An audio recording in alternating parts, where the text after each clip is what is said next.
Good morning. I'm Eric Noonan, CEO of Cybersecurity Services International, and I'm thrilled to have you here at CMMC Con 2020, a virtual event. We've got people from around the country here at this event, and we're thrilled that you get to say that you're part of history.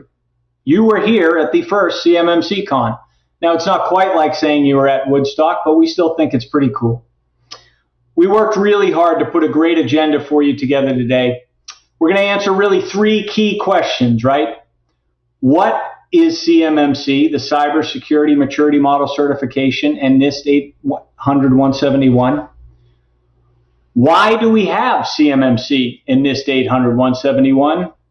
And then once we understand that, how do I get compliant with CMMC and NIST 800-171? If you're doing business with the Department of Defense, those compliance requirements are now mandatory and are standing in the way of all your future revenue with the Department of Defense. So they're critical questions to answer. And this entire agenda is helping our audience understand those three things: what, why, and how. So I don't want to stand in the way between you and the tremendous set of speakers and panelists that we have today. So let's get right to the agenda. Please enjoy the venue. Explore all the different parts of the venue that we've put together. You'll find information sprinkled throughout the venue, so make sure that you explore the entirety of the venue. Make sure you get your copy of your free ebook, CMMC Companion 2020. And of course, if you have any questions that aren't answered today, we'll provide you with many opportunities to reach out and answer those questions directly. So again, welcome to CMMC Con 2020. Make it a great day. Thank you, Eric. It is now my pleasure to introduce Ms. Katie Arrington. She's the Chief Information Security Officer for Acquisition and Sustainment to the Undersecretary of Defense for Acquisition and Sustainment. More generally speaking, Ms. Arrington is a complete force of nature. Prior to being the driving force behind CMMC, she had an extensive career as a legislator and a senior cyber executive that includes 2 terms as a South Carolina state representative. Many of you have probably seen her in a webinar at some point over the last year and a half. So today, we wanted to do something a little bit different and hopefully a little more informative. Cybersheath is widely recognized as the leading managed CMMC compliance company. Cybersheath has experience that stretches all the way back to 2008, when all of this started as a voluntary pilot program. We thought it would be enlightening to marry that perspective with the transformational leadership that Ms. Arrington has provided in bringing CMMC into existence. We hope you enjoy this conversation between Cybersheath and Ms. Arrington. Good afternoon, everybody. I'm here with Katie Arrington, Chief Information Security Officer for Acquisition and Sustainment to the Undersecretary of Defense for Acquisition and Sustainment. Katie, thanks so much for joining us today. Oh, absolutely. Thank you for having me. From the confines of my home. That's right, at an undisclosed location. Well, first, congratulations on your selection to the SES ranks. I don't expect that changes how you do your job, but from the outside looking in, feels like maybe that lends a little bit of permanency to this important effort. It absolutely did. And that is the reason why they made the position in SES versus what I was prior in HQE, that they know this is an enduring capability and they need leadership to see it through over the FIDEP. So here I am. Well, that's tremendous. And congratulations again. I'll tell you a short story here. I'll try and not make it too long. I was at Professional Services Council at one of those initial meetings over 18 months ago. And I remember first hearing you speak, and in full disclosure, I heard your energy and kind of fire and brimstone around this effort. And I thought, there is no way this is going to happen this quickly. And I'm thrilled to be standing here a little more than 18 months later. Obviously, you and your team have made a tremendous amount of progress. So what's your biggest win so far? Oh, I would say biggest win has nothing to do with the program. It's the results of the program. When we first started this discussion in early 2019, we started at the same time the department started the DIBCAC assessments, which are the going out and auditing companies' compliance to the NIST special publication 800-171. When we first started doing those, the conversation about cyber really hadn't, I would say, had the full momentum it does now. And the scores were significantly lower than even we in the department had thought. And watching the course of the discussion and the collaboration with industry and, the C-suite understanding that this is important and it's going to matter, we have watched those scores go up significantly. Companies that were in the, doing maybe 80 to 90 controls now are doing, 109 with the POAM to do the 110th and have completed the additional 20 controls in level 3. So I see the biggest success is it was a journey that needed to be started, but we're already seeing the results. And we're already seeing the adversarial impact come down, not eliminated by a long shot, but that's the biggest success. Yeah, that's great. I mean, really at the end of the day, and I think I've heard you say it many times, that it's not about compliance, really. It's not about a checklist. It's about kind of raising the bar, right? And becoming a harder target as a collective industry. That is exactly it. And it's, understanding, this, I would say that critical thinking portion about cyber has been one of the main tenets of this, that it is not a checklist. And I would much rather go out with a solution that's about 90% and strive, continually have something to get better at, that 10%, that delta. And, I think we're really rocking in the right place, the trajectory. When the public comment period comes to an end at the end of November, and it goes into effect on December 1st, I think that's when we're really going to see the most significant impact in the fact that every vendor, every contractor, as they're going to contract award, will have to do a self-attestation and record it on the SPRS platform as we roll the CMMC out. So I think it's going to take it to a new level of critical thinking. And instead of just saying, yes, I have two-factor authentication, think to the critical thinking around, why do I need it? And what is the residual? And what's the return on investment? And if I don't have it on this platform or access, do I need it on another? And I would just say it's the dawn of a new day.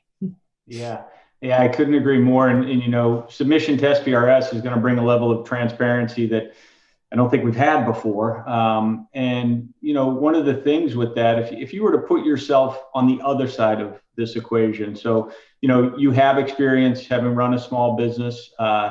Working with the DoD, you understand the space and the challenges. So if you were on kind of the other side of this effort, with all of these requirements for kind of the uninitiated and those who haven't made the stride so far, where would you start? What would your advice be to, a small business owner who is really, for good or for bad, just starting to learn about these requirements?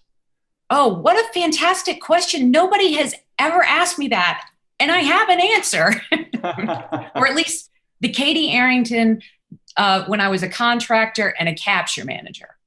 So first, I would take the model that's out right now, on the CMMC website and the appendices, and I'd walk myself through. And I'll tell you where I did this, my experience, so you understand where I'm coming from. As a small business, prior to coming into the government, the one company that I was with, we were going through DIACAP and changing over to RMF. And that was going to be an investment that my company was going to have to make. And I would have to go to the board, I would have to go to the bank, I would have to develop my BMP, my PWIN on changing from DIACAP to RMF, and the investment that it would make that delta. Right. So the first thing I do is go down and go to the DoD website, download the model, and sit down with somebody in your company. If it's not you, the IT, CIO, CTO, the person that you're using for security, and walk through and see where you are. Then I would go to the DFAR rule. And the thing that I would look at is where, there are two things you need to do. A, what is your strategy where you want to see yourself in 5 years? What type of work do you want to be doing? And look at what type of work you're doing today and the requirements around it. Map out where you are in the model. Then look at your PWIN what you're looking out, 18 months, 2 years, 3 years down the line, and see where you think that work is going to fall. If it's CMMC level 1, if it's level 3. And here's an easy barometer for industry. For CUI, the DoD CUI.mil website is out. It has user guides, desk references to understand and identify what CUI is.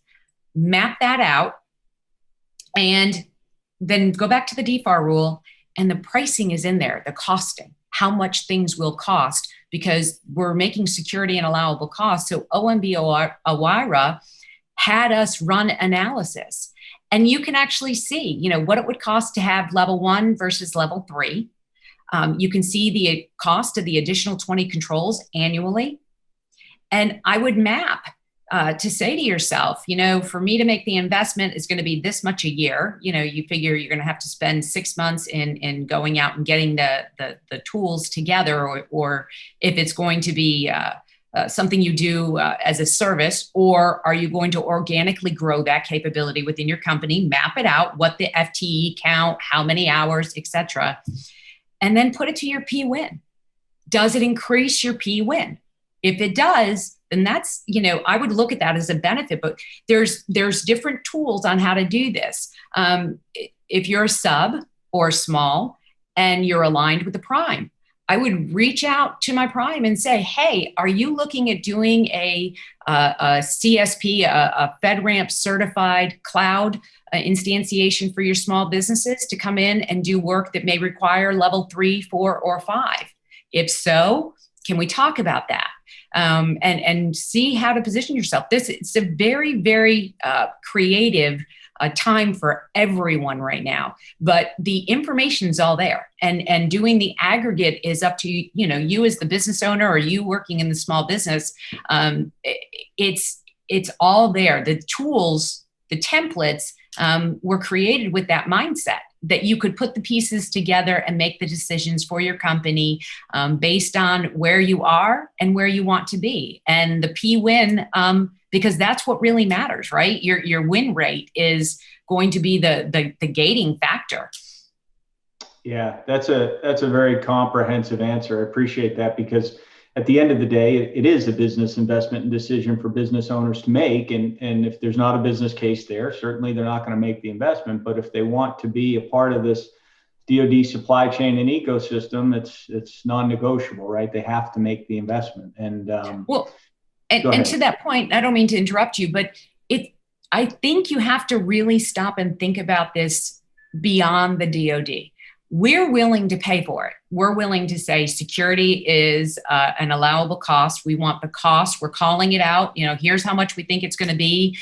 Build it into your rates. But I look at things like the National Cyber Solarium report. And if people aren't paying, don't know about that, don't worry about it. We'll tell you what it is.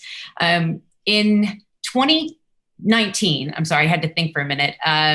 The NDAA, the National Defense Authorization Act, required a study to be done, a commission to be stood up, and it's called the National Cyber Solarium.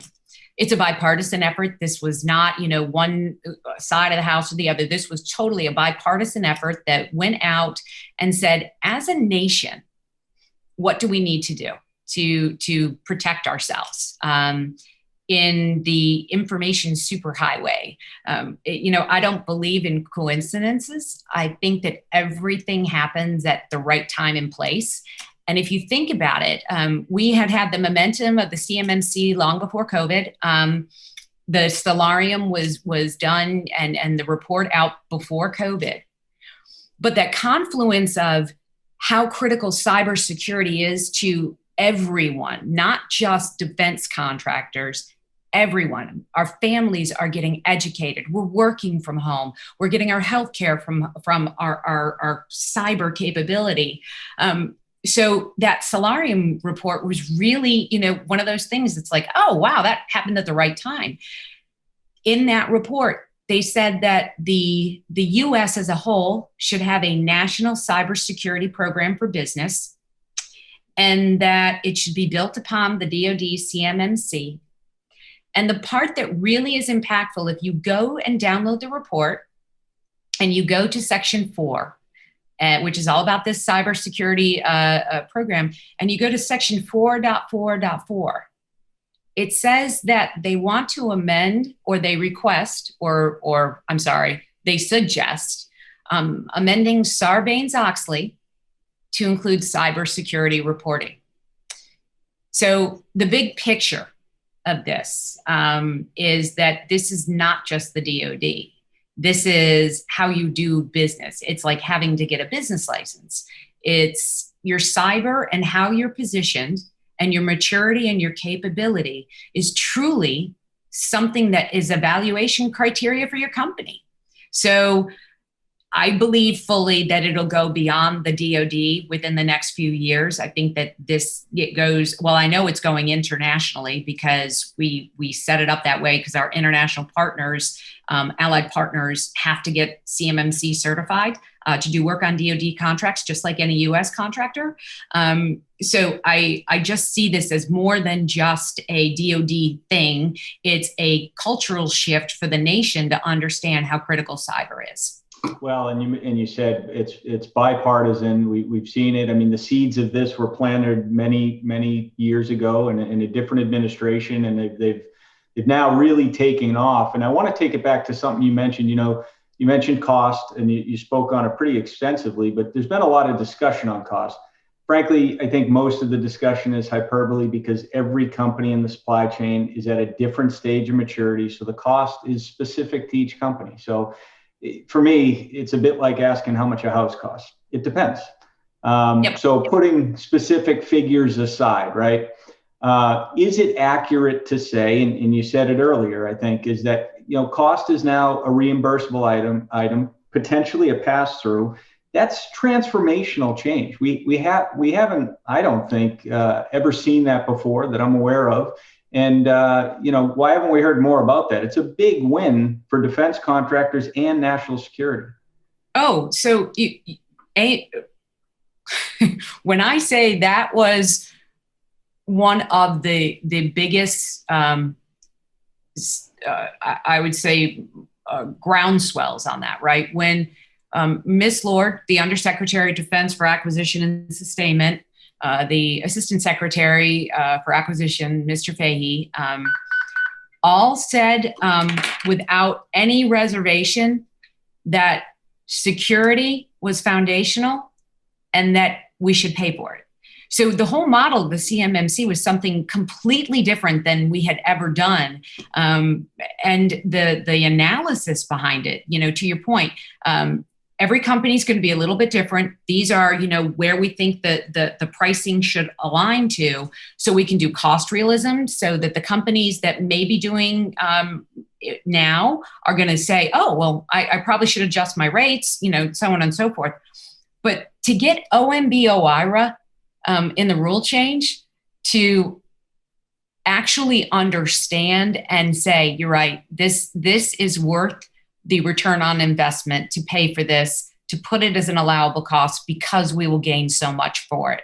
So, that was groundbreaking. And the fact that they actually saw the rule as so impactful that it didn't come out as a proposed rule, it came out as an interim rule. And that was not on the DoD. That was on understanding that we really are at a critical point within our nation's history, and that we needed to get good now. There was no time to wait. Yeah, it really truly tells you something about the urgency of it. And that's actually a great segue. So one of the things I wanted to talk to you about is that, we've been conducting assessments and delivering NIST 800-171 compliance as a managed service for over 5 years now. Back when it was really, you had a 2-year runtime up to 2017 to get compliant. But I hear it every day, still literally every day from business owners. Frankly, I'm not sure I actually have to do this yet. And in fairness to them, they've been hearing about unenforced compliance, for 5 years now. Everything's changed, but there's not always a recognition and a belief that this has changed now. And I think the way that rule came out actually greatly forwarded the mission of making people understand this is real now. But what would you say to all those companies, and there's a lot of them, who still aren't sure they're actually going to have to do anything? So look at the rule. On December 1st, 2020, all new awards for the Department of Defense, all, with the exclusion of micro purchases under $10,000 and specific COTS products, you all need to go into the SPURS platform and do a self-assessment of where you are in the NIST applications today. That starts December 1st. The rule, if you look at the rule, it breaks into 3 different rules. And I say that's the crawl, the walk, and the run. The crawl is what December 1st, new contract awards, everyone has to go in and do a self-assessment and register it in SPURS. That's rule, and it breaks in 7012. So the DFAR rule today, if you Google it, DFAR, DFAR 252.204.7012. If you Google that, you'll click on the link and it'll bring you to a DFAR, the rule for the Federal Registry. You'll see that it is open for public comment. We are looking for comments, so please put the comments in. Everything you think about the model or the pricing or put your comments in. It's when the government has to adjudicate them, so work on that. But it breaks it into 3. That first one is called, it's now Rule 7019, that says all new awards as of November 30th, 2020 have to have this self-assessment. The next part is Rule 7020 that states that once the self-assessment is done and logged, that if you have rated yourself high, medium to high, that the government will come and do an audit. And that is what we're using DIBCAC for. So DCNA, DIBCAP teams have been going out for 18 months now and doing assessments on companies' compliance to the NIST 171. So that's Rule 2, right? So it's saying Rule 1, everybody's got to go and self-attest. The second part of the rule is if you grade yourself a medium or high, the Department of Defense reserves the right. They're coming in to do an audit. And based upon those audits, they're going to take your assessment, what you've said, and they're going to map it to what they see.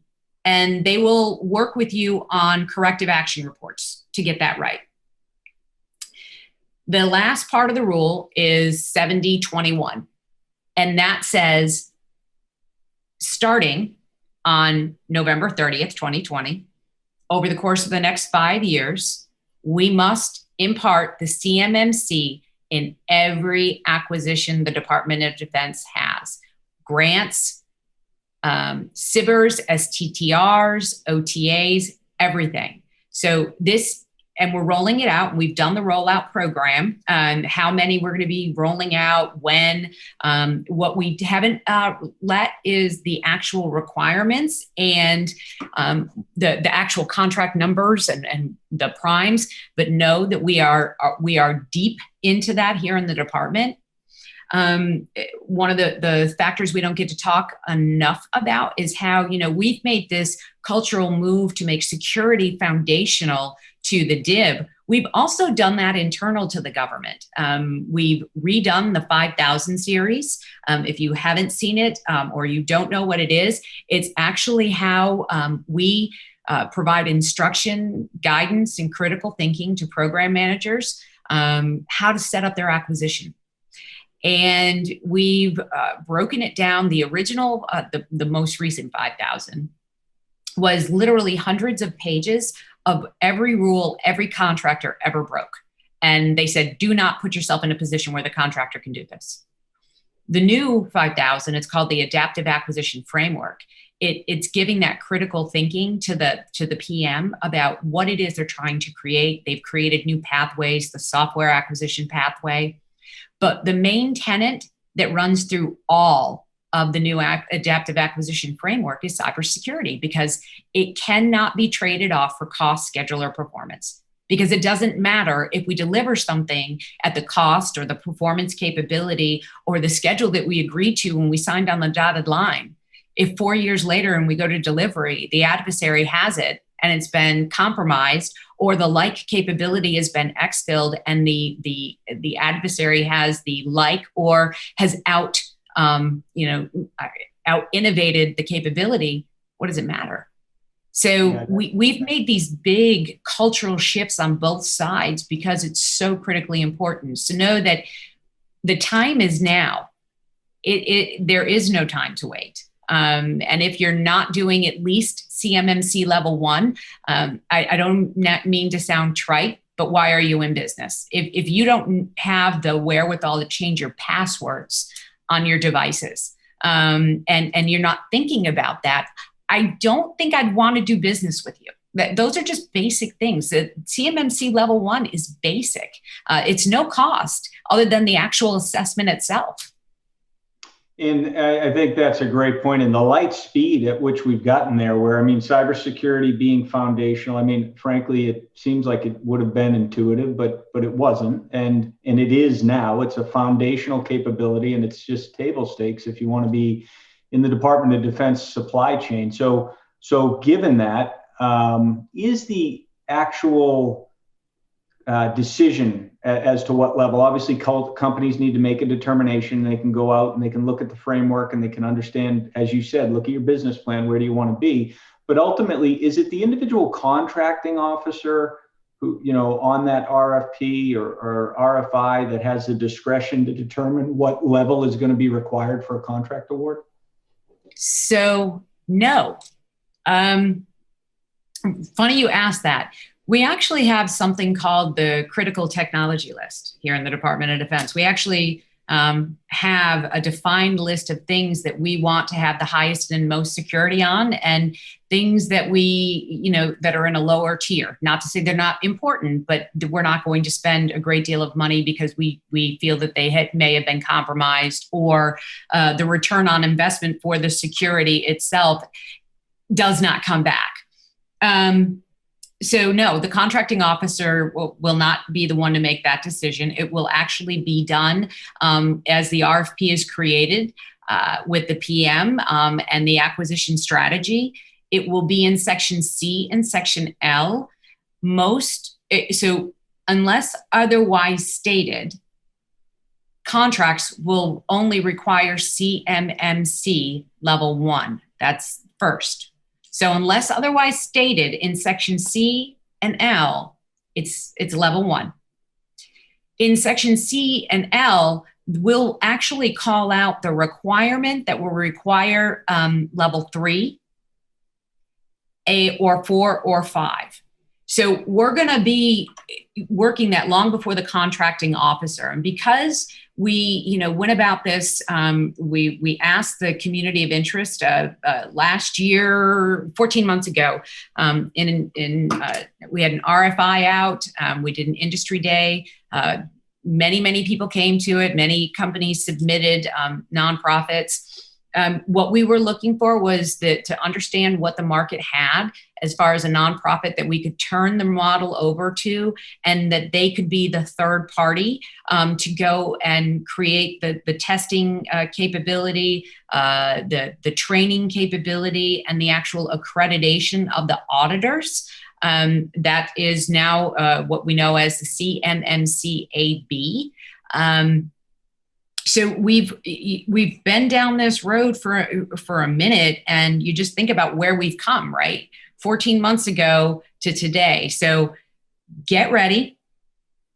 It's happening. My biggest concern on the rollout, and I'm diverging a moment here, is making sure that I have enough assessors in the geographical area for the assessments as we roll these pilot programs out. That's my one, because even though we developed in the heat of COVID, the training, a portion of the level 3 has to be done actually on site And in the times of COVID, traveling, and how we do, social distancing, making sure we're taking the right precautions, that's my biggest concern, making sure I have enough people geographically located to do assessments on the programs we're rolling out. That's a big logistical challenge. And, you mentioned the CMMCAB and some of the training, and I'll say, and I don't know how much exposure you've had to it, but we've put a number of people through the registered provider training as part of being potentially onboarded as a registered provider organization. And the training was phenomenal. I say it every chance I get. I mean, it was actually very comprehensive, very in-depth, and a lot of the questions that you kind of see, it's almost a shame that it can't be public, some of the training, and maybe it will be at some point, but a lot of the questions you see in the press and some of the things that seem unanswered have actually been answered in the training, at least in our experience. I appreciate you saying that. I will say I smile at that. Unless you've been in it every day, you don't understand the complexity of all that has gone into getting where we are currently. I do appreciate that. I will say it again. If anybody has any concern, the people that have volunteered to create the AB, make it stand it up, create the charter, become a 501c3, all volunteer to create this. I'm in awe. And my shop here, I wouldn't be, I'm the mouthpiece. I will say that the blunt force, just the people that have been, from day one, Buddy Dees, Dr. John Choi, Stacy Bosgenic, Lorraine de Blasio, Dawn, there are so many people that really are working day and night to get this done for our national security, because it's the right thing. It's, nothing's going to be perfect. We're culturally trained, the way we've been, functioning is we're risk adverse. Nobody takes a risk. If it's not 100%, and there's no 100%, but we go with that mindset. If it's not 100%, we shouldn't do it. And this was a group that, of seasoned professionals that we said as a department, as a nation, lean in, take risk. Yeah, and look, we've been on the receiving end of seeing some of this training, and just judging by the output and the quality of it, we were very impressed. And it's necessary. I mean, national security sometimes get bandied around a lot, and sometimes can lose its meaning because it's used so much. But in this case, certainly justified. And I wanted to share. You talked about some assessment data earlier from DIBCAC audits, and so just wanted to share some data with you and just potentially get your reaction. So we've been doing audits, for more than 8 years now. And back when this was a voluntary collection of about 53 controls, continuing up through 800, 171, now it's CMMC. And so we've seen our own scoring data, and we've got a lot of it. And obviously the best you can do is 110, and the worst is a negative 203. So let me get your reaction. And we've actually seen those. Yeah, well, we have too. And so then you won't be surprised at these numbers. But I thought it was important to, with some anonymity, share this with the audience. So, a mid-sized management consulting and professional services firm, a 1 out of 110. A mid-sized research and development firm in the defense and intel space, a negative 62 out of 110. A manufacturer in the electric warfare space, a negative 172 out of 110. Do these scores surprise you? And isn't this really why CMMC needs to be compulsory? Absolutely. Well, number one, they don't surprise me. And I don't think it's by malice, right? And I don't think industry intentionally missed a beat. I think that understanding and getting the critical thinking behind cybersecurity is something that we are learning as a collective. I'm not shocked at all. And the whole point of the CMMC, the whole point of what the NIST 800-53, 800, 171, the NIST standard on the cyber security framework, all of those are great guides of what is the standard, what you should do. It's hard for a small business to, I would say, ingest that and execute that. That bridge gap, I went through it. And as a small business, I can tell you, when even now, my husband owns a small business, and I practice what I preach. I've taken the model home. I've taken the assessment guides home. I've walked myself through because I was the architect to my husband's security at his firm, and I graded myself. And I'll tell you, in January of 2019, when I started to do it, he probably was at 80, 85. And when I actually sat through and went through all the controls, it was only then when I actually stopped to think about it and said, am I doing this? Am I doing that? Should I do this? Can I do that? That's when I got the awakening. And a lot of the model, when we created it with industry, with people like you, and thank you for being there at the beginning. Thank you for going through and signing up and working through the provisional training.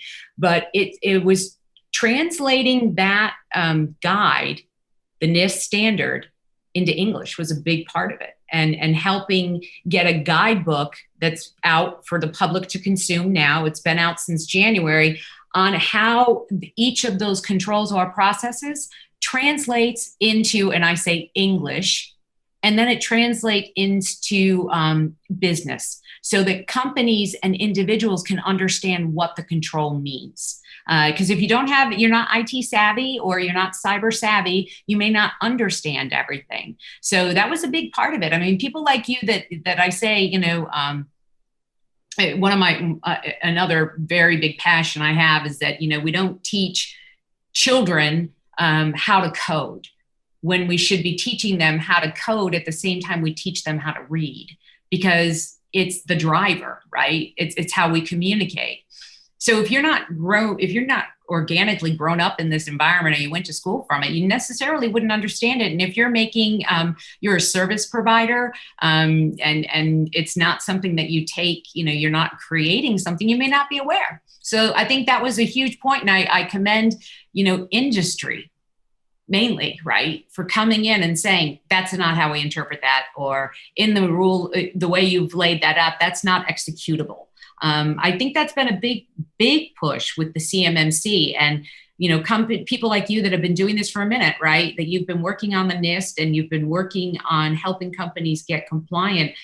Something that is auditable. The thing that the NIST is really not auditable, because there's no NIST certification that you can obtain. You can have someone come and review your compliance to the NIST, but there's no, I'm good and here's my audit to prove it.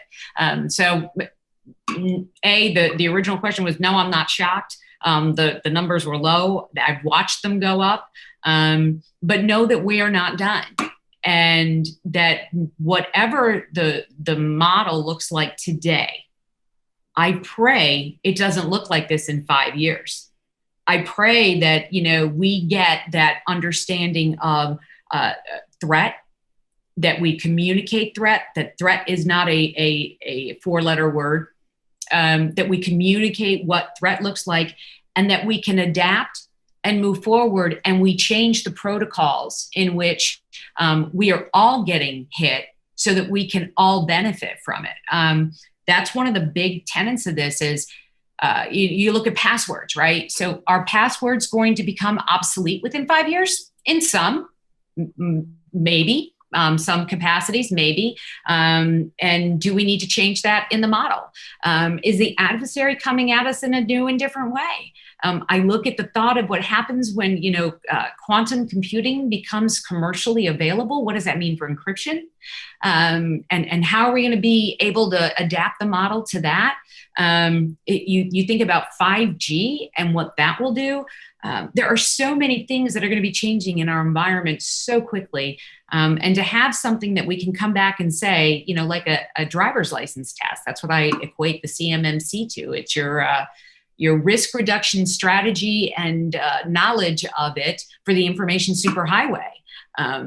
Hopefully, 5 years from now, we're modifying it. We've come back and, we've said that the adversary is changing their tactic because we're in electronic warfare. And if you understand anything about it, it changes. And what you have today, you'll fill one hole and the adversary will find another. And we have to be prepared and think about it in that manner. I think that's so important.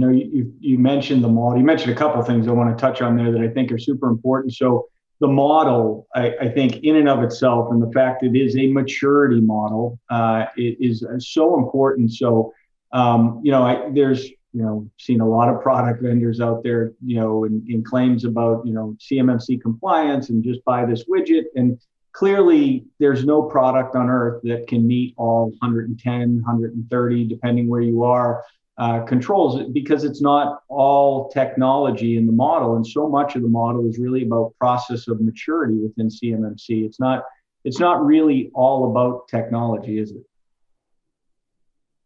Absolutely. I mean, the critical thinking is the number one thing, right? And you don't wake up, as human beings, you don't wake up one day and you're not born speaking English or speaking at all.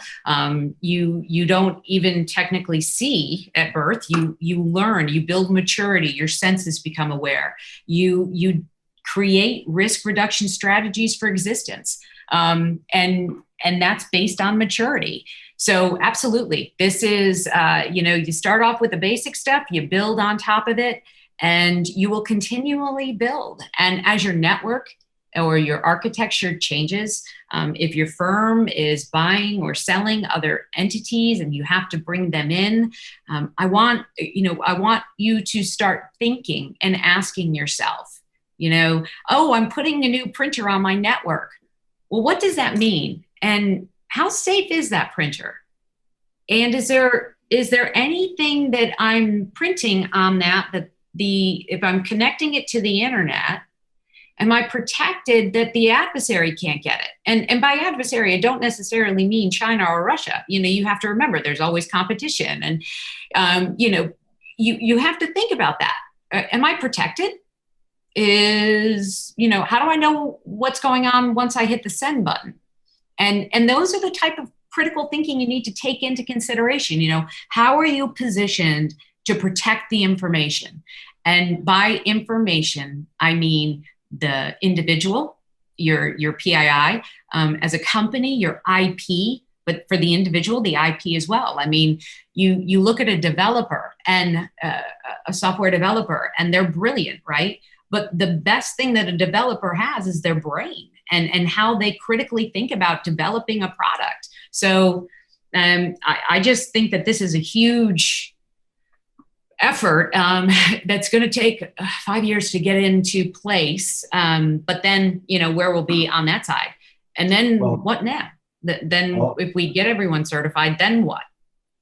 I've seen how far you and your team behind you have come here in 18 months. So I'm not betting against 5 years. I'll take the under.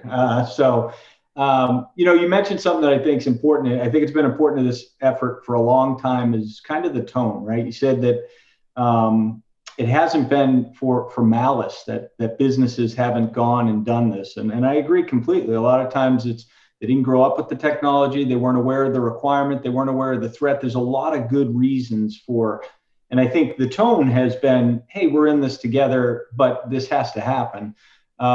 So do you think, given that, tying back to SPRS, SPRS, Supplier Performance Risk System, is that now an opportunity, one, to force some transparency and really, frankly, prove what we already know, self-attestation didn't work? And how might it be used by the DoD to discriminate in source selection? So it's a go, no go factor, right? So it's not, that was a big thing that we couldn't make it, if you were a level 3 and your competitor was a level 4, you get the award for being a level 3. We had to say, no, this is the requirement that you need to meet. Whether you're above it or below it, it has no value, right? So in source selection, it's not the level of certification. It's, do you meet the requirement? And that's a go, no go decision, period. and that was one of the things that we really, it was a struggle for some acquisition professionals to get their arms around that. We weren't going to make it a source selection. It's like ISO, right? If you're in manufacturing and the requirement in the contract is you're ISO 9000 certified, it's not asking you, are you ISO 9000 certified with a gold star and you haven't had any accidents in 274 days? No, it just says you're ISO certified, period, end of story. That's what we needed to go. So it's not going to be a discriminator in that regard. And plus the government is only going to be able to pay in the rate what we need. We're not going to pay for companies that we don't need level 5 on. I mean, that's very expensive. We appreciate a company wanting to do it, but the government can't, unless we're requiring it. You doing it is a business decision on your behalf, not on the government. So that needs to be out there. And we really want companies to do all that they can and to be secure and to lead the charge and make those business decisions, but know that the government only has so many dollars. And that's a big thing. Think about our defense budget. $750 billion, I think, last year. Miss Lord has the oversight and authority over $350 billion. The studies, they vary around, but about $600 billion a year out of the US is lost due to cyber espionage, IP, data rights lost, et cetera, ransomware. The cost of the CMMC to the Department of Defense, if I can just get the majority of the companies to actually first change their passwords and do a truly critical thinking, password registry where you log it in somewhere in your company, not on a computer, and that you maintain some sort of, compliance to changing those, like you change your batteries in your smoke alarm. You should set a cadence for doing it. If I can get companies to actually, impart and actually execute two-factor authentication. And lastly, if I can get the whole of government, us and our partners, to appropriately mark the data and ensure that the proper data goes down the waterfall of the supply chain, instead of just shooting it all out there and not realizing you're putting a small business or a subcontractor at risk for sending them information that they weren't protected. They weren't set up to handle, and the adversarial impacts on that one. So if we could get the basic stuff done, we're going to save way more than the model is actually costing us. And then if you think about it, right, a rising tide raises all boats. Our industrial base is 300,000 plus companies in the United States. In one way or another, you daisy chain the supply chain. I think you'd be hard pressed to find a company that doesn't have some kind of connectivity to the Department of Defense. And if we're willing to say that's how the mechanism to get, the funding to get it done right, then that's how it's going to get done. But it's definitely something to think about as we've come this far and getting over the hill right now of, okay, we got to do it. It's okay. And getting the right resources to help companies get there, right? So you and your firm, you've put people through the provisional training and are working to get that. We in the Department of Defense, we've set up tools and platforms to help companies, individuals get good. So we've got to get to good. Project Spectrum, if you Google that, projectspectrum.ic, that's the Office of Small Business here in the Department of Defense that has created cyber tools, cyber awareness training to help with that. The PTACs, the Professional Technical Assistance Centers, there are 179 of them around the country. They're coming through and they're helping small business get to good. And then, reaching out to your Small Business Administration. They're partners with us too on this. And all of these different resources are there to help companies bridge that gap. And I would say pay attention to the NDAA. It's in conference right now. There are sections in the NDAA that have grant programs set up to help companies. So we want to help people get there. It's a crawl, walk, and run, but companies like yourself and people that have been out there for a minute saying this is important. The self-assessments don't work. When I got dressed this morning, I thought everything was good, and I'm fidgeting because my back is hurting because the belt I'm wearing. So self-assessments don't always work, and you have to think about that. You need someone else's viewpoint to help you make sure that you're compliant. So that's the whole purpose of the CMMC. Yeah, and it's very much true. And I think one of the things another, again, I think kind of unsung portion of both this program and across the government generally is that we've really seen a whole of government approach on this between all the different agencies around the communication, the willingness to work with industry. You mentioned some grant programs. I mean, there's just a lot going on. Sometimes, frankly, that's part of the challenge for business owners to figure out, okay, where do I go to get what resources? But it really has been a whole of government approach. And I think that we've seen it. We've really seen customers where they do some business with the government, maybe even specifically the DoD, but they have a large commercial business and they've looked at these controls and over a period of time said, I'm not saying that we're going to do CMMC level X across our whole company, but these just are good hygiene. And I think some of these things we need to have across the entirety of our company. And we've seen that on, largely commercial enterprises who aren't directly part of the DoD supply chain, other than one small part of their business. So that's been very encouraging for us. So I'll second that. You look at HIPAA, you look at FINRA. If you're in the healthcare sector or the financial sector, they have cyber standards. How do we know? If you're a doctor's office, and you want to get into a provider network, a Accenture, a Cerner, an Epic, you don't just plug into their network, right? There's a whole series of requirements and security protocols you go through to get to good, so that they're aware that you have the tools and the maturity to protect the combined interest that is on the information superhighway. So it is a whole of government approach. I think that one of the things, I'm the DoD representative on the Federal Acquisition Security Council, which is chaired by, OMB chairs it, but it's DHS and us.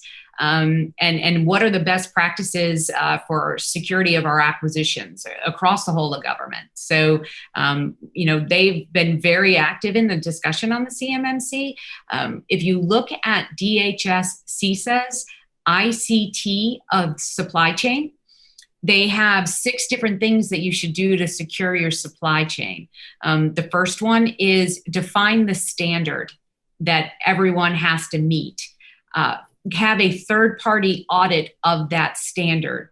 That is, I joke around, but it's Sweden, right? A third party comes in and audits and verify that standard has been met by that third party. They're speaking about the CMMC. The Department of Defense is a little bit different.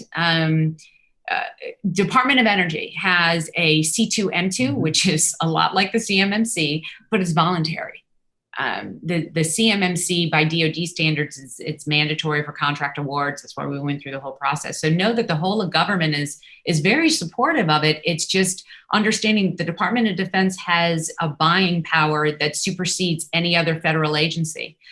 We're, like I mentioned, we buy $350 billion worth of product from our industrial base every year. And that's just in acquisitions and sustainment. That's not, what we do with paying our military or healthcare, right? So no, that is a big chunk. It's why I think we've seen the progress we have so quickly. And I have a couple final questions for you I want to make sure we get to. So on that point, and I think why we've made so much progress so quickly, because as you said, the buying power. So it's been a very active 18 plus months, right? CMMC, DFARS rules, CMMC AB. Frankly, it's the fastest I've ever seen anything move in this community. I remember back in 2008, 2009, we were getting threat information products from DC3, FedEx. We didn't even have an electronic capability yet. So the pace has been incredible. And so do you think the pace of communication and outreach continues moving forward now that we have the new rule? And because part of my fear, frankly, is that the rule's out. We don't want companies to go to sleep until 2025 and be misinformed that they actually have 5 years. How do we prevent that from happening? Well, events like this, right, where we communicate. The key to success in anything is communication, and communication.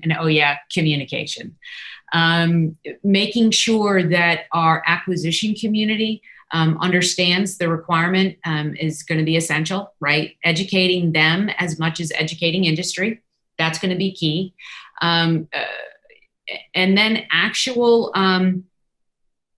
going to say that as companies go through this and they start seeing it in their bids, I think it'll take a whole new approach and the momentum will be maintained. Because right now, if you have a contract that you're awarded or you're due to be awarded between now and November 30th, there may not be any cyber requirement for the next 5 years. So we need to keep this momentum up. Part of the whole of what we're doing, there are more things that are happening. I think that we have a tremendous effort going with DevSecOps or DevOps. How we're going to look at that, we have Department of Defense Digital Service in the Department of Defense. We have Air Force and Navy and Army leading DevSecOps in a lot of different areas. I think one of the things that may be around the corner is a maturity of a developer. Like, how do you know that the developer is building in the DevSecOps environment, that they're doing it appropriately? How do you do the checks and balances? How do you gauge the maturity of that? And then I think another thing that'll come along very, very soon is industrial control systems. I think that, it's going to be a constant knocking on industry's door and saying, hey, we got to fix these problems. We need to work on this. So I don't think it's a one and done. I think the CMMC starts something that's much bigger than just cybersecurity. It's about foreign ownership. It's about supply chain illumination. It's about knowing what risk is, how to do risk mitigation strategies. So there's a lot more to come. This is just the start. So final question, Katie. You spend a lot of your time evangelizing and answering, not asking questions. So at least in these forums. So let me give you the opportunity here. What would you ask of us, industry, vendors, kind of the DoD constituents? How can we best move forward? How can we best support this effort? So one of my moments, and I know I'm going to go a bit over here, but I'll say it. One of my favorite things in life is that nobody ever told me to ask a question was wrong, and that no question is not worthy of being asked. And industry, you are our national defense. We in the department, we get appropriations, we negotiate contracts, we write requirements and programs, but you are the thing that's keeping our democracy alive. You are our national defense. So my one ask is never not question what we're doing. Please, that's, this is my sign-offs are one team, one fight. So don't be afraid to ask questions, and no question is not relevant. They all are. That's so please great. Ask. Thank you so much, Katie Arrington. Very generous with your time. I greatly appreciate you participating today. Thank you for leaning in. Thank you for taking the time. The fact that you're creating this access for everybody, right? And it's not a thing, right? It's not just doesn't happen that you take the time to be concerned about your nation and the warfighter to put in on this. My thanks are to you. And remember that I work for you, the U.S. taxpayer. This is about us. The Department of Defense is not a black hole of money, right? It's our money. It's our national defense. And one team, one fight. Stay positive, test negative, and be kind. Thanks so much, Katie. Have a great rest of your day. Bye-bye. You too. Bye-bye. Well, that was a tremendous conversation. Thank you both, Eric and Ms. Arrington. And a reminder to those of you watching, if you'd like to join the conversation, you can follow along with us on Twitter at hashtag CMMC Con. After the break, we'll get to a guest session that makes this event different. We'll spend some time on the why behind CMMC. So much of the discussion around cybersecurity revolves around blocking and tackling specific controls or legislative initiatives. But what about the reason we're doing all of this? What about the threat? Our next guest might have you rethinking just how urgent this problem is. That's coming up.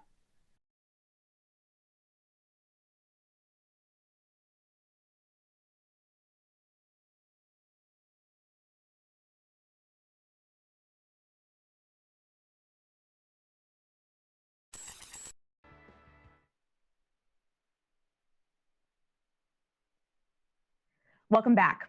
Our next speaker has served in senior positions of strategy and diplomacy within the Defense and State Departments for more than 26 years. He retired as a brigadier general. He was the chief architect for the Trump administration's widely praised national security strategy and the senior director for strategy to the president at the National Security Council. He is also possibly the most qualified person on the planet to talk to us today about China's role in the theft of intellectual property across the defense industrial base. Please welcome retired General Robert Spalding. Thank you. Good afternoon. I thought I'd tell a story today about how we came to CMMC and this place that we are in, this competition with China.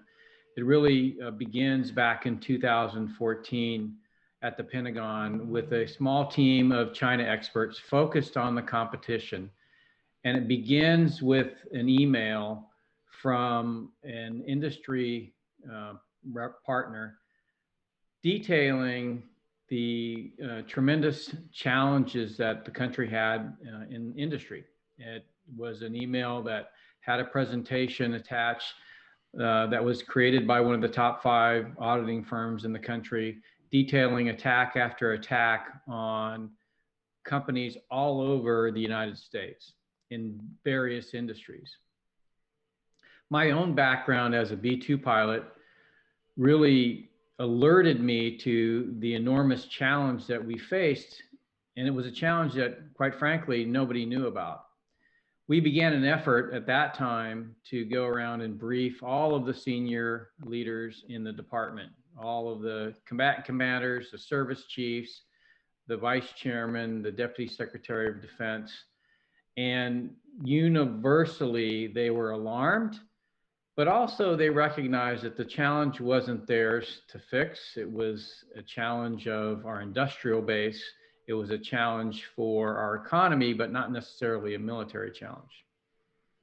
That led the team to talk to the State Department, Department of Justice, FBI, Department of Commerce, Department of Treasury, to find out who was working on these challenges. And what the answer that came back was really nobody, because nobody saw China as a threat at the time. This is, remember, 2014. China was a friend. The US was going to cooperate with China to help bring them into the family of nations, to make them a responsible partner. And of course, the challenge before us was completely counter to that argument.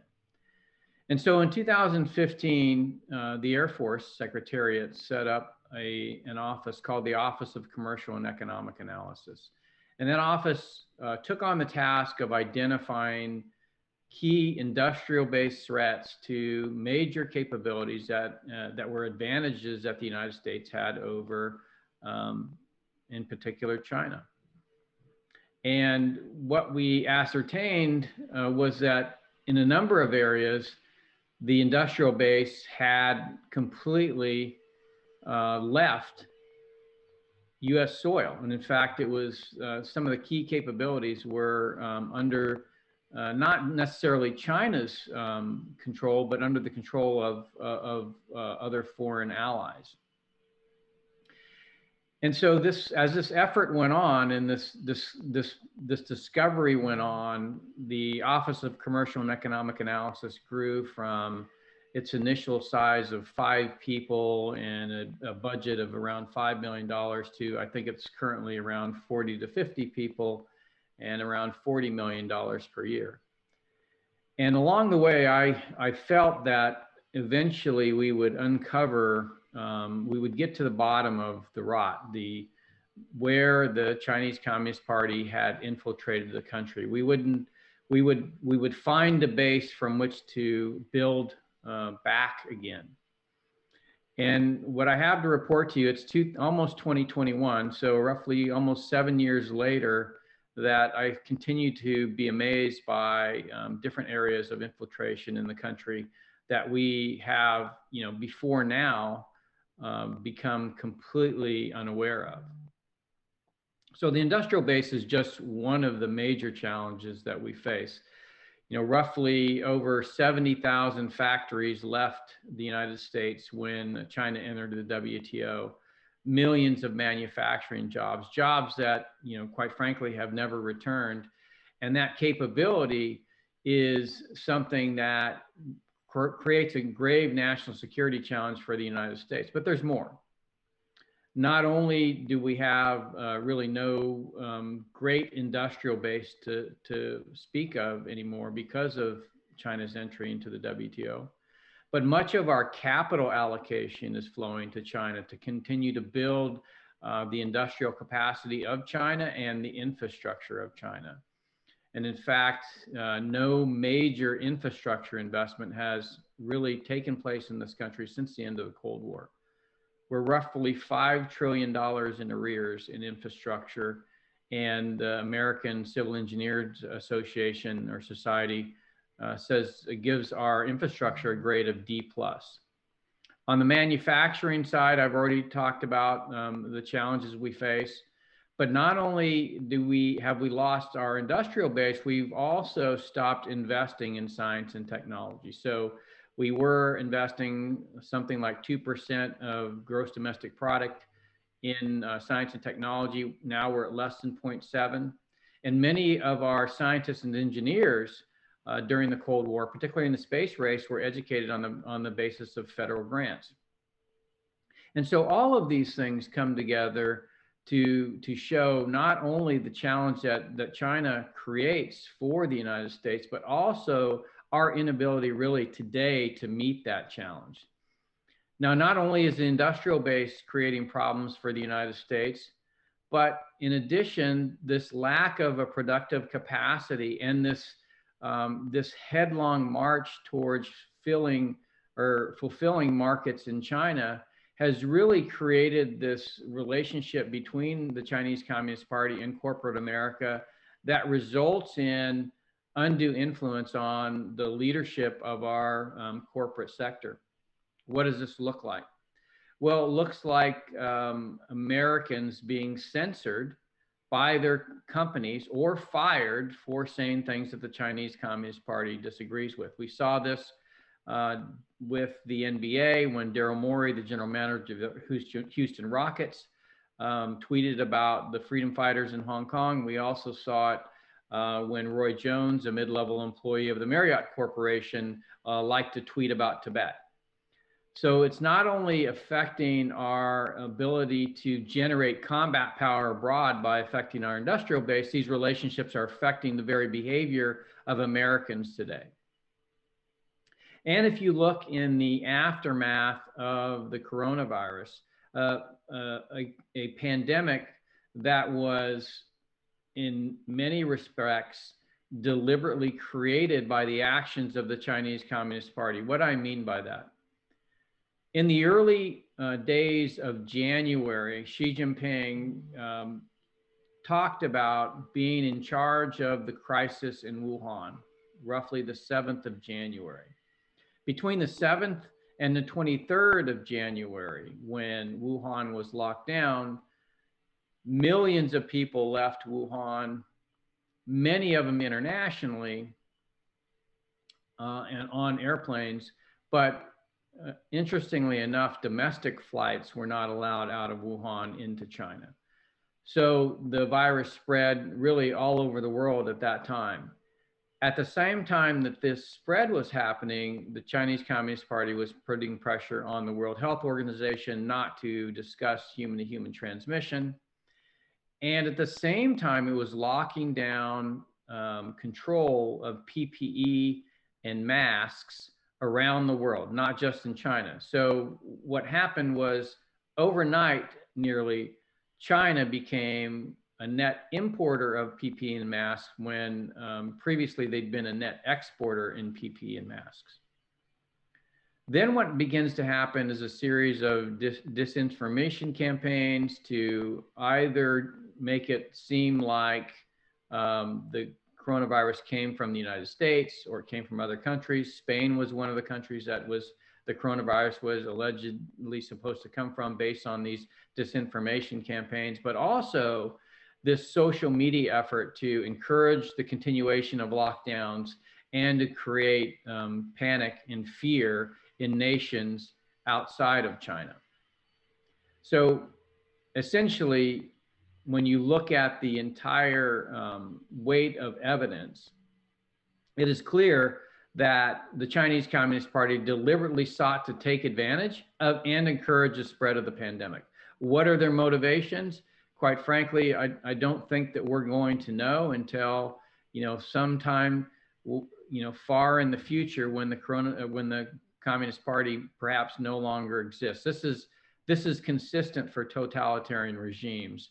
Many of the secrets of Stalinist Russia and the Soviet Union was never revealed until the archives were opened after the fall of the Soviet Union. This is, by the way, how Poland found out that 22,000 Poles that were murdered in a forest were not the act of Hitler's regime, but actually the act of Stalin's regime. So there's many secrets that totalitarian regimes keep, and they keep them for a long time. And so we're not going to know the motivations of the Chinese Communist Party or whether or not the virus itself was deliberately planted or was accidentally released. But what we can see from the evidence is that the spread of the pandemic was deliberately targeted by the Chinese Communist Party to take advantage. Now, in light of this Office of Commercial and Economic Analysis and a lot of the things that you're seeing in the industrial base today, that activity, that initial 2 years of study at the Pentagon led to what is currently our national security strategy. And that strategy seeks to, number one, first and foremost, identify China as a major existential threat to the US and our democratic republic and the democracies of other nations. And critically, it talks about this need to protect and rebuild and inspire a new democratic international order. On the protect side, this is really getting into some of the things that you've been talking about today. It's about really creating space between what the Chinese Communist Party seeks to achieve in democratic societies, whether it be intellectual property theft, whether it be influence of the society, whether it be access to innovation, technology, talent, or capital. It seeks to create space for democracies to heal. Now, what the State Department has been doing since roughly the first quarter of 2018, in conjunction with the National Security Council staff, is to have bilateral discussions with allies and partners about common interests and how we move forward to protect those common interests. We called it forging a new consensus. How do we create a new democratic consensus amongst democracies about how we collectively protect our societies and the institutions in those societies from Chinese Communist Party influence? But more importantly, how can we think about acting collectively in international fora like the United Nations or the World Health Organization or the World Bank? And if you use just the discussions with regard to Huawei as a guide for how well those conversations have gone with allies and partners, you can see they have been very, very effective. So the diplomacy is working in terms of forging this new consensus. But it's going to take a lot of work and a lot of time to get there. On the rebuilding effort, I really believe that in the next 4 years, you're going to see the manifestation of a different way of thinking about how we protect our country. To this point, we've been spending enormous amounts of money and in being involved in fights all over the world. And I think what you're going to see is a focus on the rebuilding of the infrastructure, rebuilding of our industrial base, a focus on science and technology investment and STEM education. I think that's going to come. And I think most crucially, you're going to see an effort to protect our digital infrastructure in the United States, to protect our data. Really, national security in the 21st century is about being builders, not breakers. Much the way that we did during the Marshall Plan in post-World War II Europe. We need to get out there and really contest the Chinese Communist Party, not only in economic development, but also in talking about democratic institutions and in promoting civil society.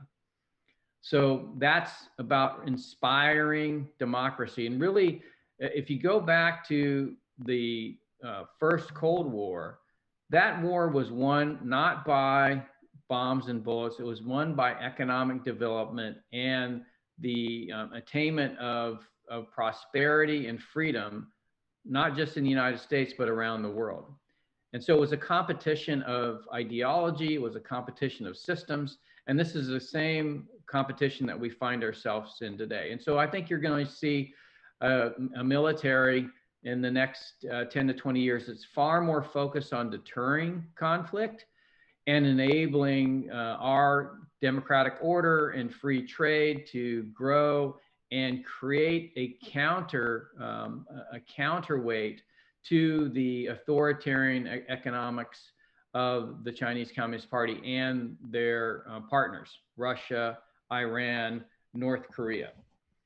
So we're talking about an emphasis not on the military portion of DIME or diplomatic, informational, military, and economic power of the United States, but a focus on diplomacy, on the information environment, and particularly the economies of our allies and partners. We are moving towards a bipolar world that will be defined geographically by the Belt and Road Initiative and those countries that fall within it.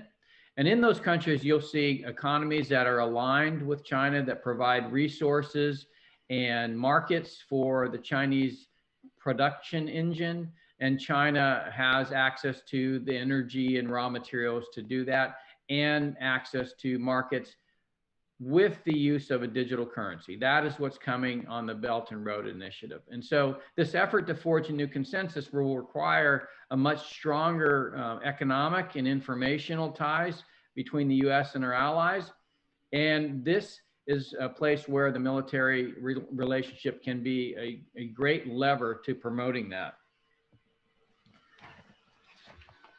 As we move forward into the digital future, what we're finding is that this enormous power of influence created in Silicon Valley on the back of all this investment that was done by the US government during the Cold War has really enabled companies to influence economic behavior. If you go back to the beginning of, or the end of 2007 and the introduction of the iPhone, our economy was primarily at that time an industrial economy. The major companies were in market capitalization were AT&T, General Electric, ExxonMobil, Shell, and Microsoft.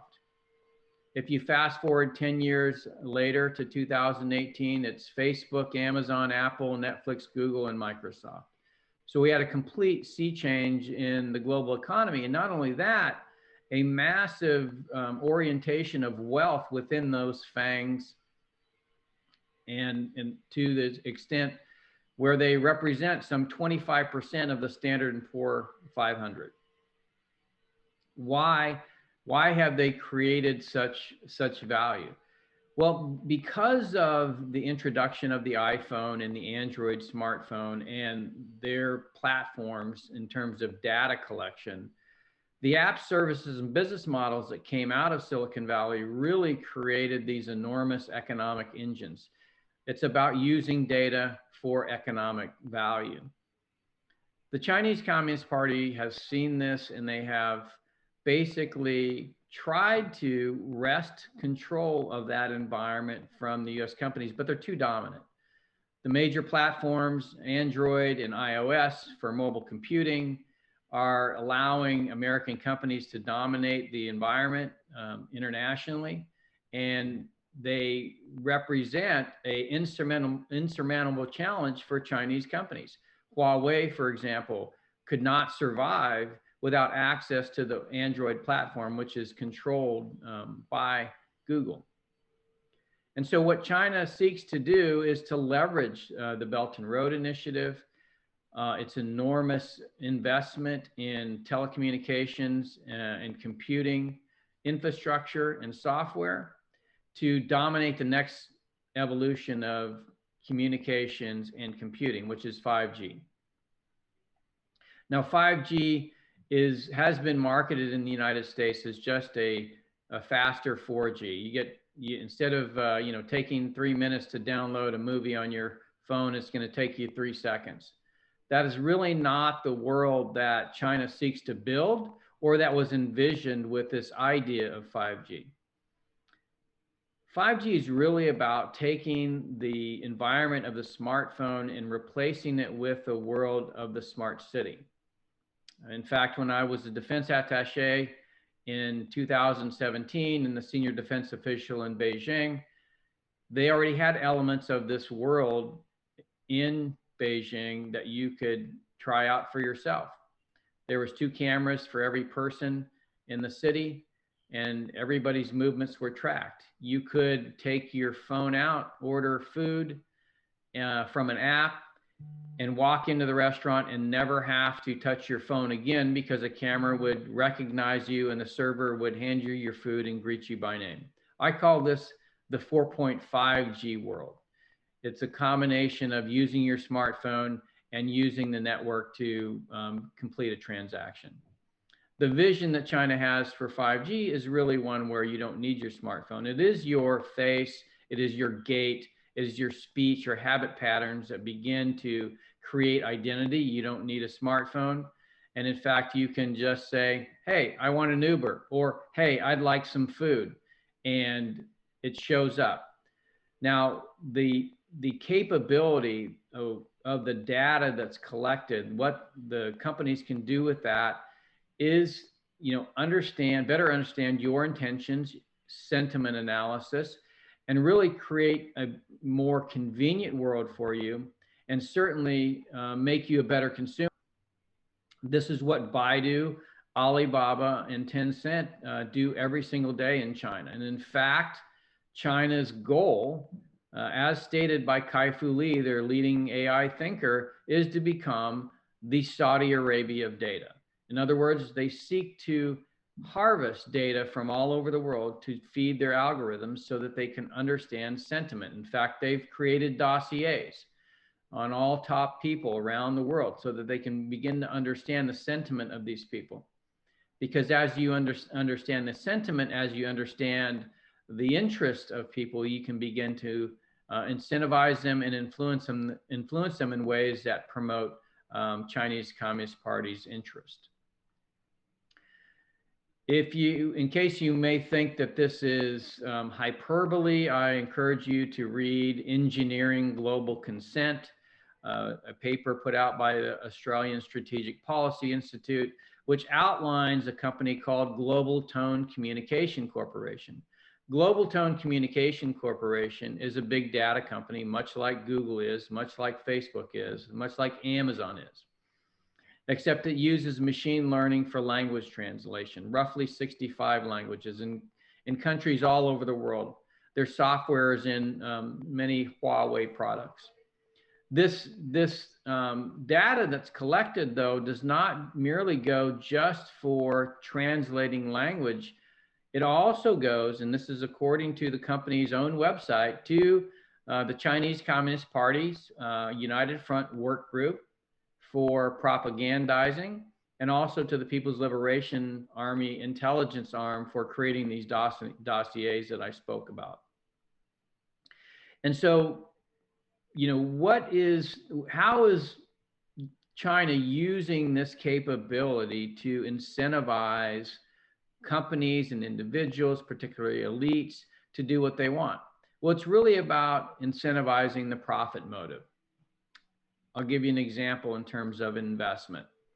Today, investment managers are looking for any advantage in the world to make out what is called alpha. Alpha is the difference that they can generate in a given investment portfolio from a standard indexed fund, say, for instance, a Standard & Poor's 500.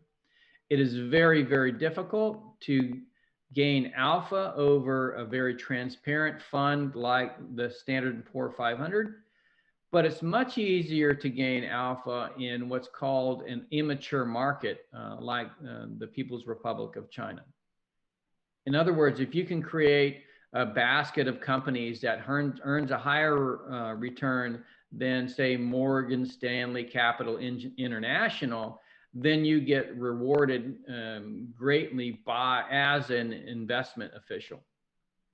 This is what people like Ben Meng, who was working for the California Public Employee Retirement System, this is how they made their money.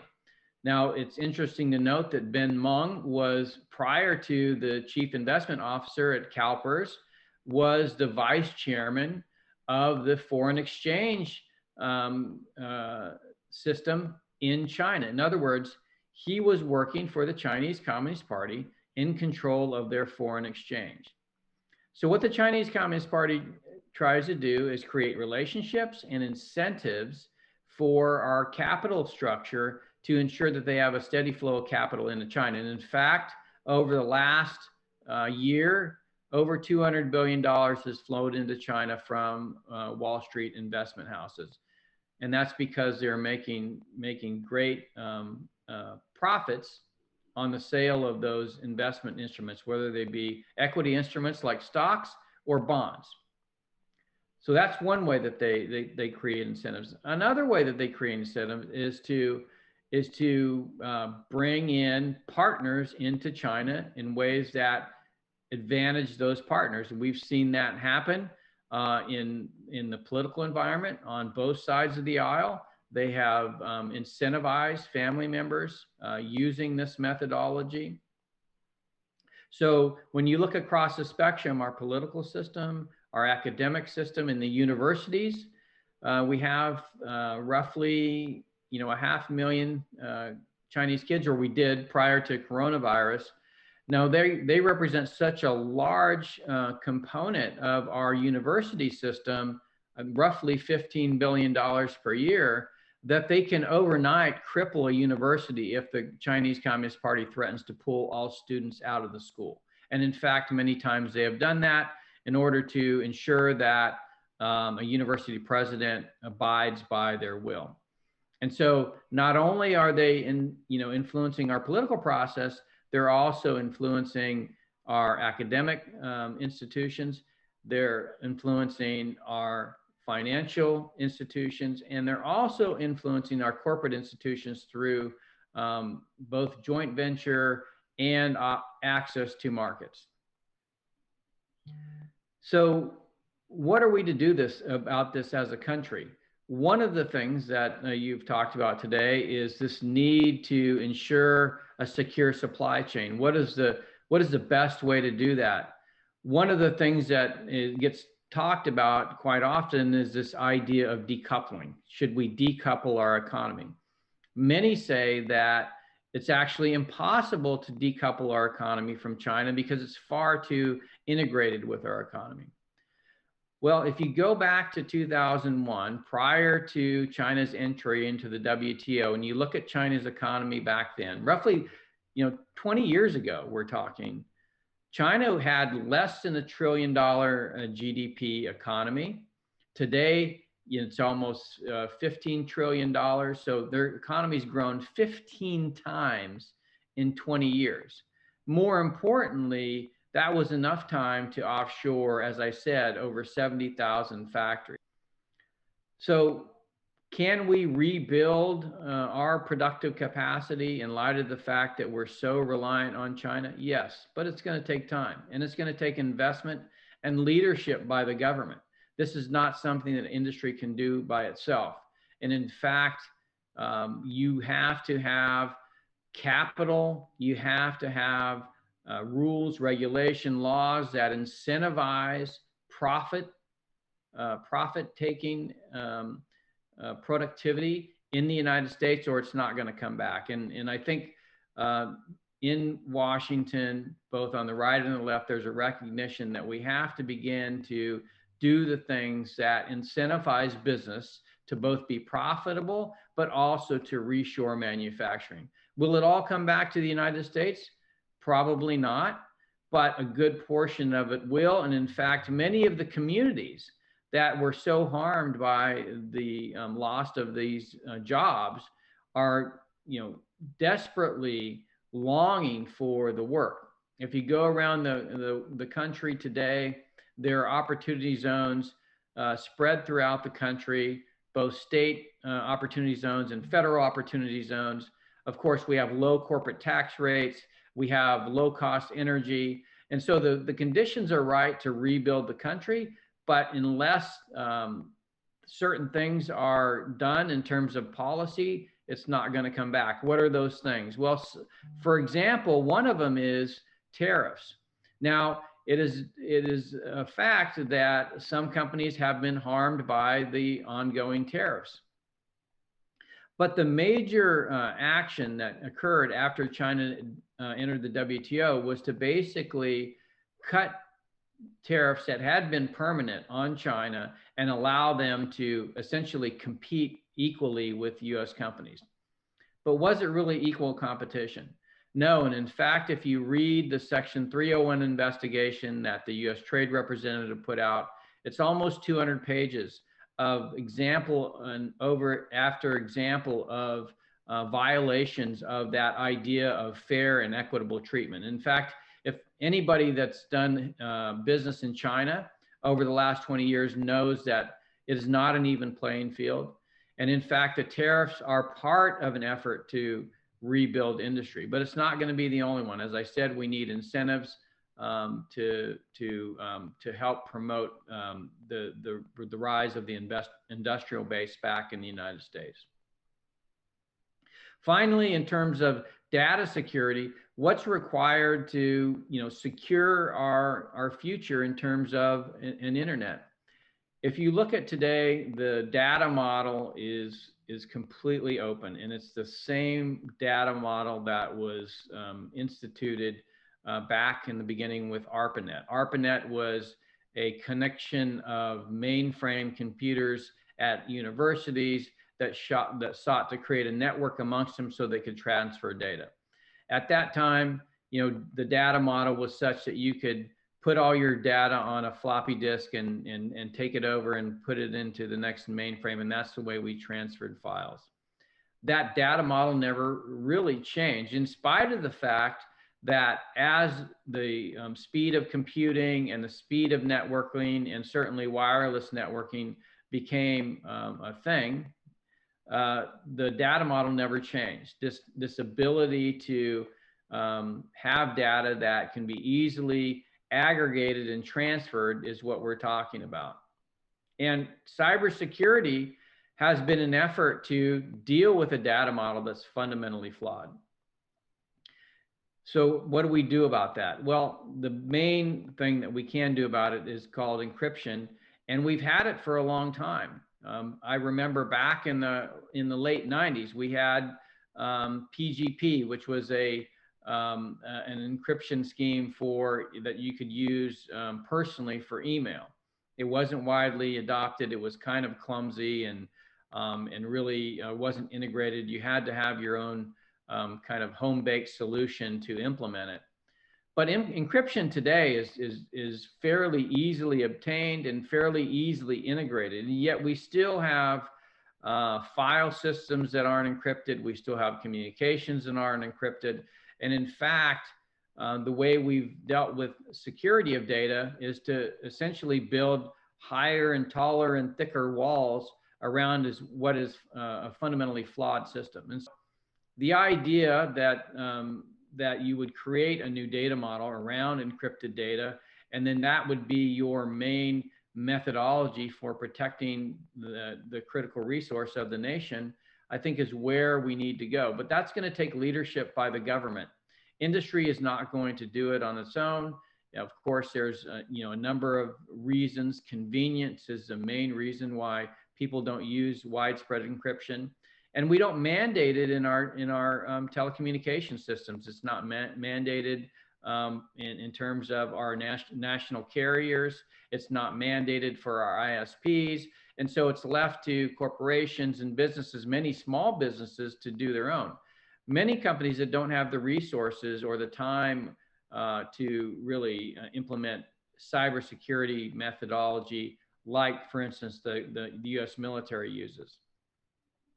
And so during my time at the White House, I looked at the network, the coming 5G network in this new world of the smart city and Industry 4.0, and the importance of data security, particularly knowing that China seeks to become the Saudi Arabia of data and take that and use it for their AI development, that we needed a nationwide secure 5G network.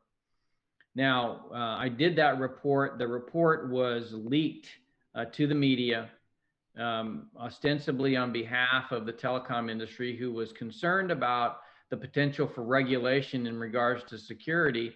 And in particular, one idea in the paper called for this physical infrastructure for 5G to really build one comprehensive network that was hardened and resilient. And that's because 5G is really more of a software play than a hardware play, and makes much more sense when you create one network that has access to many different elements of our radio frequency spectrum. Today, we're building networks that are isolated. Essentially, they are digital toll roads that the carriers of the country seek to keep you on. And that's why the Department of Defense recently released a request for information on the idea of dynamic spectrum sharing. Dynamic spectrum sharing is this ability to share spectrum dynamically without requiring you to essentially sell exclusive use licenses to that spectrum. Now, along with this idea of dynamic spectrum sharing has been this understanding that the Chinese Communist Party has surpassed the United States in terms of telecommunications technology. And in fact, this is the discussion with regard to Huawei. Huawei is in fact in the lead in commercial telecommunications. In fact, there's a good paper that talks about how Huawei successfully lobbied the 3GPP standard making body to make polar coding the standard for error correction in the control channel of the network. They gave the data channel to the Western companies that wanted to use existing coding for error control, and they took charge of the control channel. Now, it's interesting to note that the control channel is the channel that basically controls the radio traffic and the networking traffic across the network. It's basically the most important portion of the network, and China, and through Huawei, was able to push for that and did get polar coding in that control channel. So they've dominated in commercial telecommunications technology. But this isn't the whole story. And in fact, when you look at dynamic spectrum sharing, for example, as a technology, this technology has been developed on behalf of mostly defense companies. So many of the defense contractors have, on the basis of millions, if not billions of dollars spent by the Department of Defense to create these technologies have either sitting on a shelf somewhere or implemented in terms of a military communications framework. It hasn't been commercialized. One of the challenges that we face is a lot of the money that was spent on the military, like dynamic spectrum sharing, since the end of the Cold War, really hasn't found their way into commercial use. Companies like Bell Labs, which worked within AT&T and provided some of the leading communications technologies over time, are no longer exist in the United States. In fact, we have no leading network equipment providers anymore in the US. We have, in today, in terms of 5G, we have Ericsson and Samsung and Nokia and Huawei and ZTE.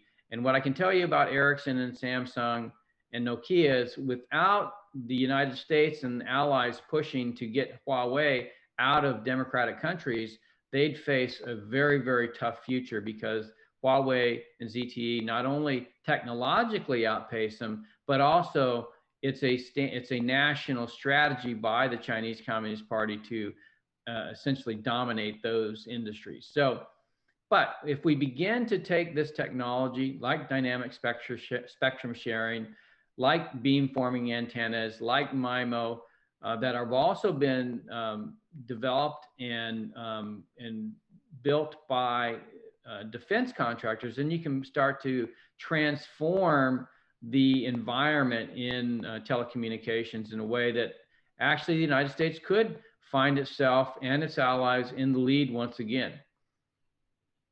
But most important in that is the idea of data security. And I think what we should endeavor to do, and certainly the government has to take a leadership role in this, is to recognize that this is a key fundamental challenge of our day.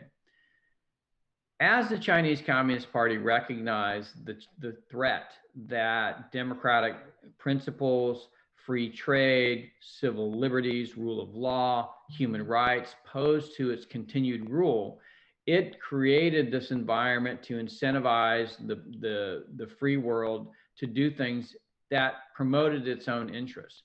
In order to better confront that, we have to begin to think of the world differently. It's no longer a world where national security is defined by bombs and bullets, by tanks and planes and ships and submarines.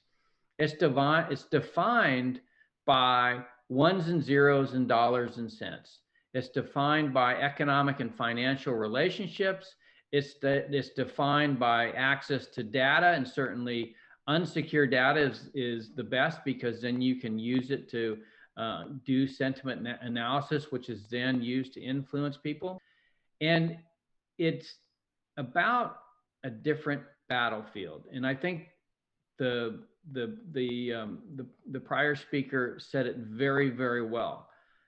You are on the front lines. One of the reasons that I asked to retire early and leave the military is because I had spent almost 30 years learning to fight a type of warfare that, quite frankly, I saw had become obsolete. This idea of fighting a country like China is not really palatable when you think of the fact that China is a nuclear power, just like the United States, as is Russia. And so competition has to go somewhere else. When we welcomed nations like China and Russia into the international order after the end of the Cold War, we invited in adversaries that didn't share our principles, but certainly had access to all the opportunities that the Soviet Union never had access to.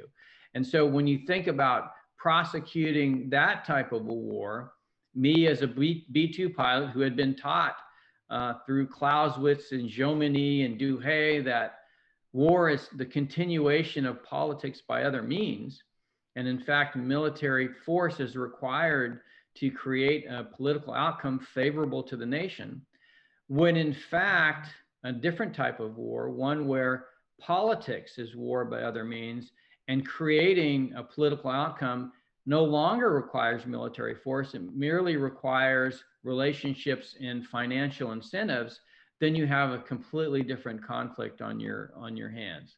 And in fact, I believe that you all are on the front lines fighting that war. And the first step in actually being successful in preserving our independence, our sovereignty, and certainly our democracy is to recognize that you are not only a victim, but you could potentially be an ally of the Chinese Communist Party in promoting their vision of the future. I flew a B-2 for 25 years. That airplane is nearly peerless around the world, but it doesn't protect my family from the influences that come into our own home through media or social media, or certainly through the consumption patterns that we have. It doesn't protect local communities or cities or state governments from influence, and it certainly doesn't protect the federal government. In fact, Secretary Pompeo, in a speech to all the governors of the United States, explained how the Chinese Communist Party had created a dossier on each and every one of them and had fashioned an influence operational plan for each state based on how the governor of that state viewed the Chinese Communist Party. This goes on not just at the government level, but it also goes on at the industry level. I'll just give you one example. In Las Vegas, there is a small piece of property outside of Nellis Air Force Base previously owned by a company called Faraday Futures. Faraday Futures was the equivalent to Tesla. It was going to build an electric car, and it was going to build it right off the departure end of Nellis Air Force Base, one of our most important Air Force bases. At some point during the development of that and the build out of that factory, the mayor of Las Vegas came to the wing commander at Nellis Air Force Base and begged him not to say anything about the fact that a Chinese company was building a manufacturing facility off the departure end of Nellis Air Force Base. So this is how influence happens, not just at a government level, but also at a corporate level, and certainly and that interfaces with, in this case, military. Now, what are the advantages for Chinese companies? If you look at everything that I've been saying about access to capital, access to intellectual property, consider this. Almost a month ago now, Xpeng, Xpeng, a Chinese electric car manufacturer competing with Tesla, gained $1.5 billion IPO on the New York Stock Exchange. Now that company is in court because it stole technology from both Tesla and Apple on self-driving cars. So as you can see, not only are they able to take intellectual property from US companies, but they're also able to gain capital from the US capital markets. Where did that $1.5 billion IPO come from? It probably came from a lot of the investment funds or retirement funds for Americans. In fact, the president this year had to step in and prevent the thrift savings plan, the plan that I invested in as a military officer, from investing in the defense contractors of China on behalf of their beneficiaries. In other words, what was about to happen was that the 5 board members of the thrift savings plan, and these people had been briefed on what they were doing, decided to, instead of listening to its members and say, okay, we shouldn't invest in the defense contractors of China with our military members' money, in fact, the president had to step in and order them not to do so. So if the thrift savings plan and the 5 board members were unanimous that they had to do that, if the thrift savings plan cannot do anything about that, then what do you think the CalPERS or the university endowments or the other institutional investors around the country are doing. You know, when we think about the biggest lobbyists for China and the biggest promoters of the Chinese Communist Party in our system, it is not them. There's not a million people back in China figuring out, or there are, but they're not the main problem. The main problem is our own legal system, our own legal firms, our own PR firms, and many of our own corporations. In fact, one of the biggest lobbyists for the promotion of continued business with Huawei in the United States is our major chip manufacturers. Why? Because they want to sell chips to China and they want to sell chips to Huawei. And their argument is this: we have to sell chips to China because they're our biggest customer. And if we don't sell chips to China, then we're not going to be able to invest in research and development to develop the most advanced chips. Meanwhile, what they know and what we all know is that those industries are slowly, our advantages are being eroded over time. Today, Intel and Qualcomm are not the leading chip companies in the world. TSMC, Taiwan Semiconductor is. It's far and away the most advanced chip manufacturer today.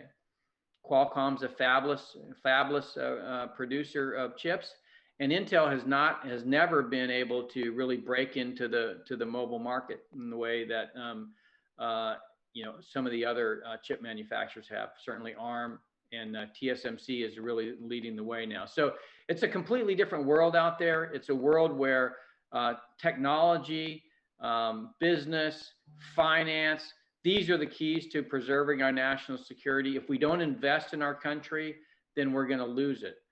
One final note, you know, we were looking at the Pentagon, when I was at the White House, we were looking at this idea of opportunity costs. What did we lose by being invested in Afghanistan all those years? Well, in 1 year in Afghanistan, what we found is we could put 200,000 American kids through 4-year STEM degree programs every single year that we were there. So think about that. We've been in Afghanistan over 20 years.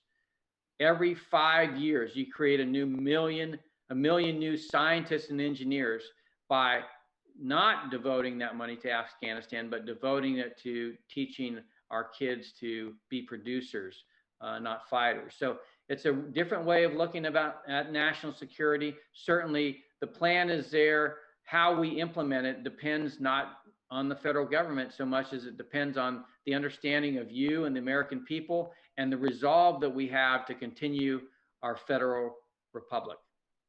Thank you. Wow. Well, if that conversation got you talking, feel free to share your thoughts with us on Twitter at #CMMC Con. Now, let's take a quick break. Then we'll get back with General Spalding and the rest of our panel of experts to talk about CMMC and supply chain cybersecurity from perspectives that run the gamut of complexity and scope.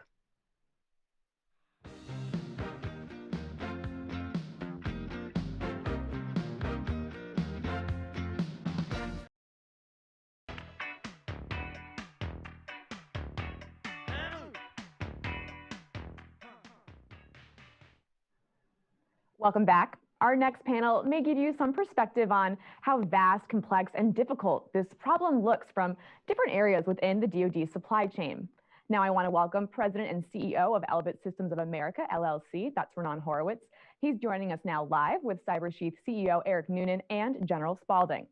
This will be interesting because we're really pulling together unique perspectives in a way that we really hope enriches your view on this problem and the urgent need for CMMC. Now, Eric, we've not yet seen a CEO from a major prime contractor, a policy expert, and a service provider really dive into this together. So that's why I want to start with you here. Can you help us dive into how complex this really is?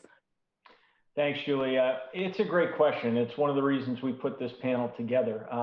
So one of the very unique things about CMMC, the Cybersecurity Maturity Model Certification, is the fact that it makes prime contractors essentially accountable for their supply chain. And so in addition to having to secure their own often very complex, geographically dispersed corporate networks, that's a big challenge, and they've got resources to that challenge. But one of the things the Department of Defense has done is to also put the onus of securing their supply chains. And so perhaps a small 20-person metal fabrication shop with 20 employees who does a very specific thing for that prime contractor is now in scope with all these cybersecurity requirements that they have never thought of before.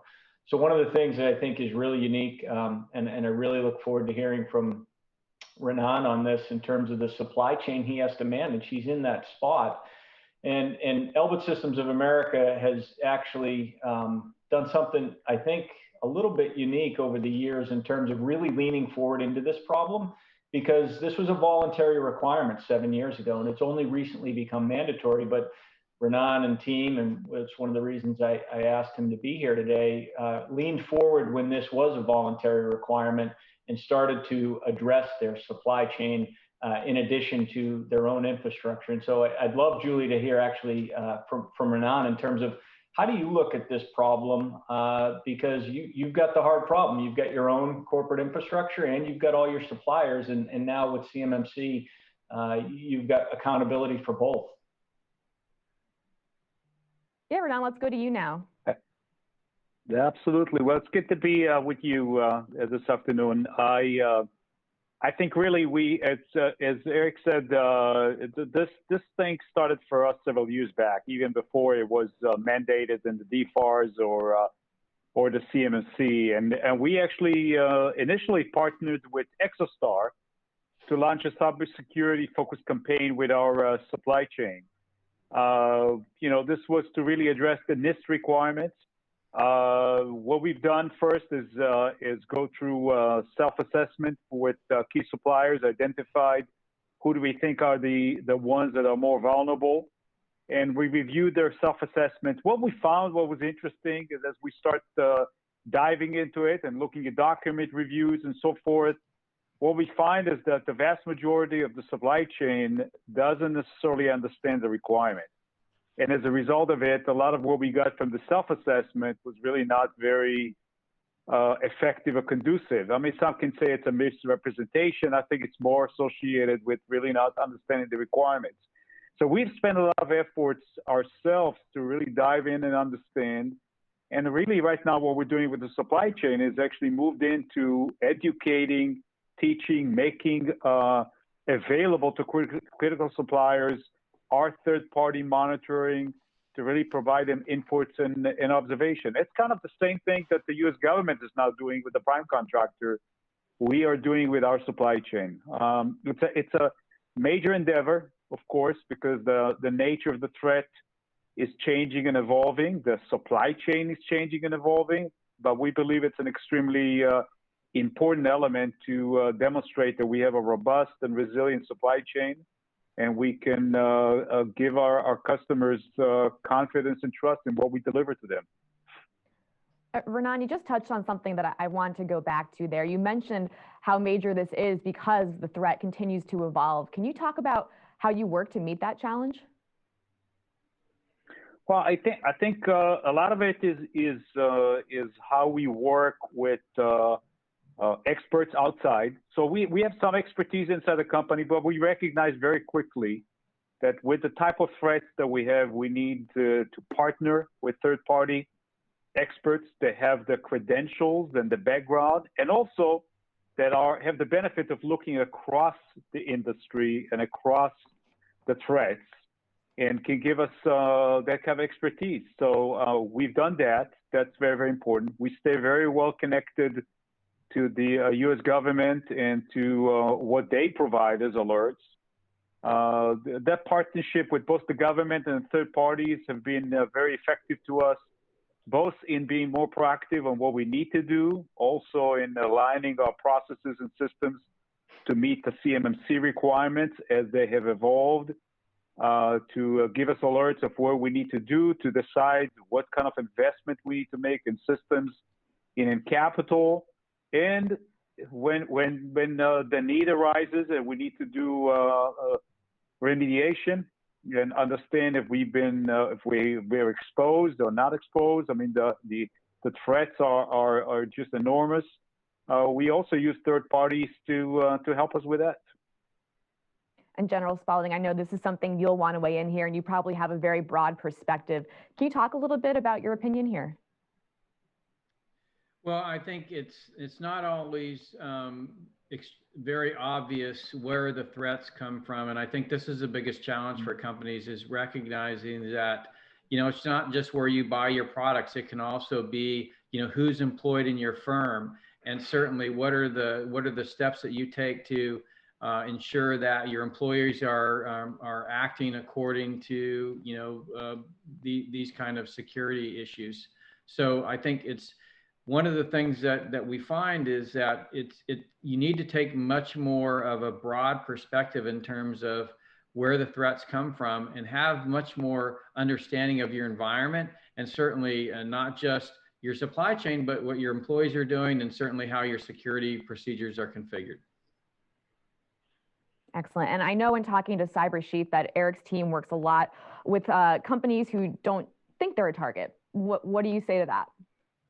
Yeah, it's interesting, Julie, and actually picking up on General Spalding's point there, it brings home the complexity of the problem again, because thinking about insider threat, you know, which I think he was referencing, you go back to that small metal fabrication 20-person employer. They're not thinking about insider threat, right? They're probably not even thinking about nation state threat, right? So it's incredibly complex, and you're heaping all these requirements on the entirety of the supply chain, and it's pretty overwhelming. And I think Renan, you know, alluded to that in terms of the assessment results that he got back as they started to work with their supply chain. So the enormity of and complexity of the threat is incredible. And so given that, and if we're even fortunate enough for those smaller to mid-sized companies to be aware of the threat, and that's a big if, because despite kind of heroic communication efforts, I think, across the Department of Defense and really the government as a whole in terms of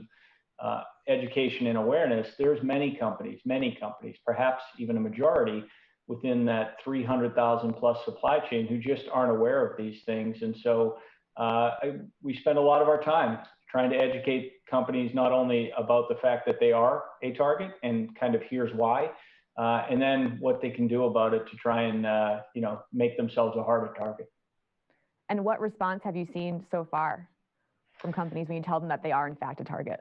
You know, it's mixed, Julie. You know, you have you know, two ends of the spectrum, I guess. You have the companies who are kind of leaning forward, see this as a national security priority, recognize their role in being an important, responsible part of the supply chain. And then you have companies who say, and I think sometimes this is almost defensible because they've been hearing about this for years, but it's largely been an unenforced requirement. So you have the companies who did lean forward, took it very seriously, even when it wasn't a requirement. And then you have the ones who said, you know, I mean, I've literally heard it, you know, until the cyber police show up at my door, I don't know that I have to actually go do this. And so I think we've still got a lot of work to do to bring everybody up to the same level of education and then protection. And Renan, I know this is something you'll probably want to speak to, as it's now a business issue if an organization does not meet the minimum DoD requirements. Does this make managing cyber risk a board level issue, or were you already managing it at that level? Well, I think we already do that. We have a very active board committee that is dedicated to security, and originally, decades ago, security was more associated with physical security. As we evolved in the last decade and a half, it became more about electronic communications, and then information technology and information technology systems, and cyber is a very key element of the agenda for the security committee of the board. It's definitely something that's very high on our priority and attention. We do that all the time. Also, the whole discussion with regards to how we deal with the supply chain and how do we look at the supply chain is also an issue that we report to the board on a regular basis. It's a very major focus for us. One thing I wanted to maybe add to what Eric was talking about with regards to the awareness in the supply chain. I just want to highlight, the cybersecurity risks are not just associated with theft of IP or with technical data. And sometimes companies think, well, what do I have that somebody wants to steal? I don't think that's the only thing. I mean, there is employee information, personal data, various other things where companies can really find themselves in a very significant liability, violation of laws in a situation that actually can be existential for a small company if they get penetrated. There's a lot of news in the last few weeks about an increase in ransom attacks on both private and public organizations. So I think that this is becoming more and more important. I think there is growing awareness of it. I think that when I'm talking to our suppliers and our customers, it's definitely something that's getting to be more important to them. General Spalding, do you want to weigh in there? Well, I mean, it's clear that we're going to have to do something. One of the issues, for example, that we face is the loss of dominance in semiconductor technology. And in fact, the Chinese Communist Party is investing billions of dollars, and they're working hard to, encourage whatever company that's out there to help them, attain that. And there's other technologies they seek to gain. It's all in a policy, a number of policies. One is Made in China 2025. Another is a medium and long-term technology policy. These programs are all designed to incentivize Chinese companies to work with U.S. companies to acquire technology and bring it over. But, it's also about creating challenges to our own industrial-based supply chain in terms of threats to our own equipment. So it is a very, very big challenge. It's a big challenge for the companies that represent the industrial base. And quite frankly, it's an overwhelming resource drain on their business. And so, one of the reasons why I'm such an advocate of decoupling from China and getting them out of our system is because that ability to secure our supply chain is almost impossible, quite frankly, today, in the way when you have a fully functioning Chinese Communist Party in our economy and able to move about in the way that they can, securing, from insider threats or cyber threats or social engineering that we see every single day is nearly impossible if the Chinese Communist Party is intent on getting some piece of technology or disrupting some military component. Big challenge. Well, can you talk a little bit more about that? Can you really paint a picture for us as to how China might exploit these kinds of companies to weaken our national security? Well, I'll just give you, so one of the vignettes that I talked about was a major manufacturer of electric grid technology. And in fact, if you look in the United States now, it's able to supply about 15 to 20% of its main electrical grid components. The rest are mostly sourced from China. This company had, it was doing research, global research. It had 3 research centers that was uploading its research, I believe, on a quarterly basis. What happened with this company is that they had a transfer of roughly $800,000 out of the company. Now, that's not a big amount of money, but it did cause them to bring in auditors to find out what had happened. So what they found was that in one of these research centers, when they uploaded to the main server, the company server, they had some vulnerabilities. What was happening was the Chinese were exploiting that vulnerability. They were coming in, they were taking that data as it was being uploaded. And then what they would do is,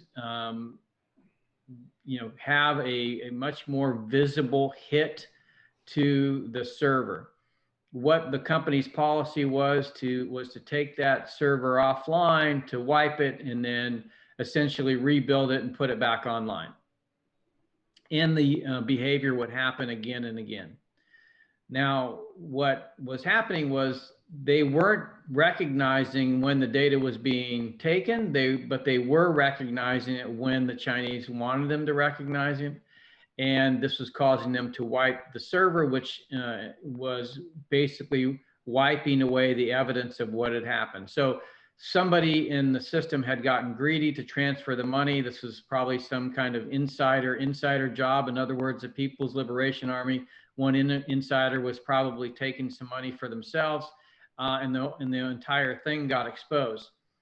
What happened to this company is that its entire product line, its entire product catalog, its entire sales list was recreated in a new company in China.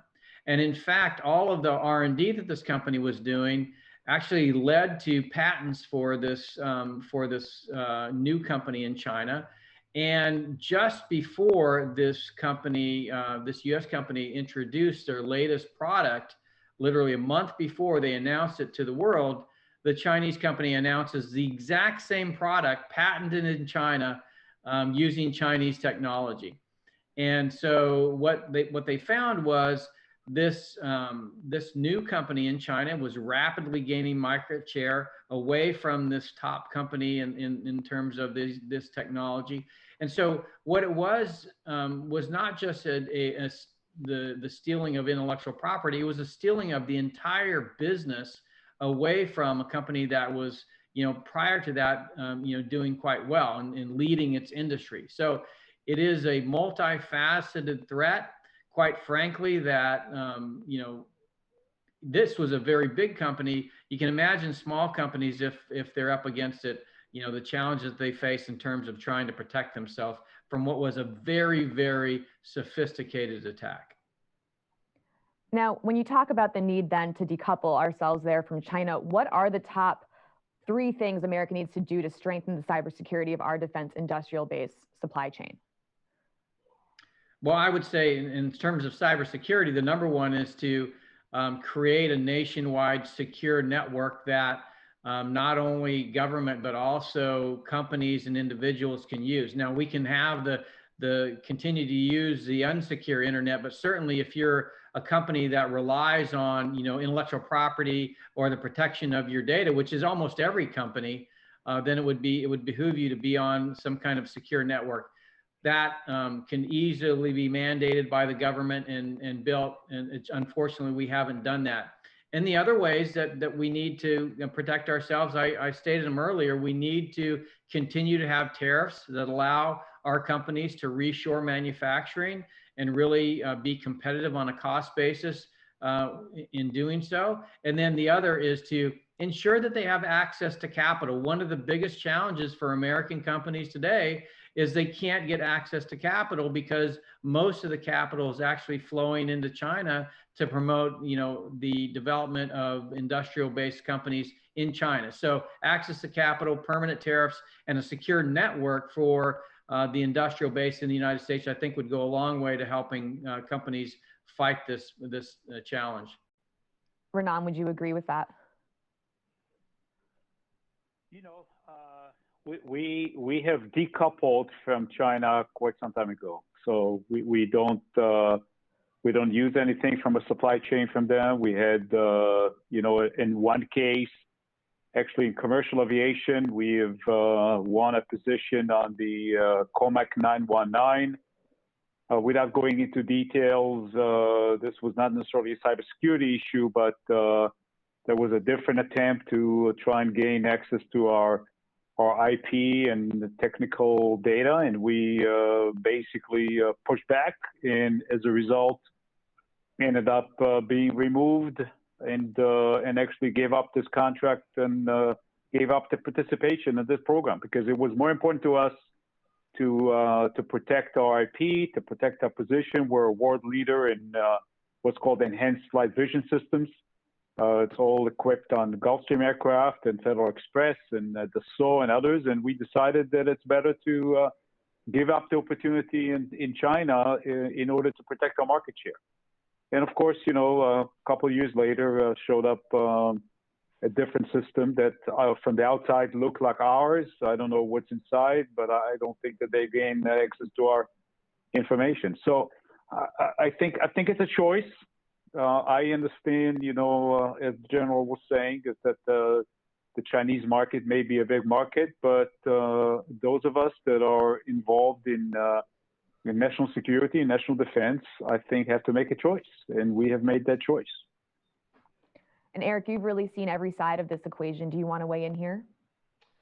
Well, I mean, those are great points by both General Spalding and Renan, because I think the decision has largely been made for the defense industry, and we've seen it with some regulations earlier this year around Huawei and some other things that the Department of Defense has enforced upon the supply chain. So the decision has in some ways been made for our supply chain in terms of decoupling with China, and the great risk you are taking, and I don't even know if it's guaranteed risk, really, I think, over a period of time, because eventually whatever the short-term economic advantage of potentially doing business there is probably going to be overcome by some challenges to your business. And I think both said it in different ways. It really is an existential threat to a business, because a large business can potentially absorb that kind of intellectual property theft, but a smaller business can't and could absolutely be wiped out. And so, having been a global CISO for a large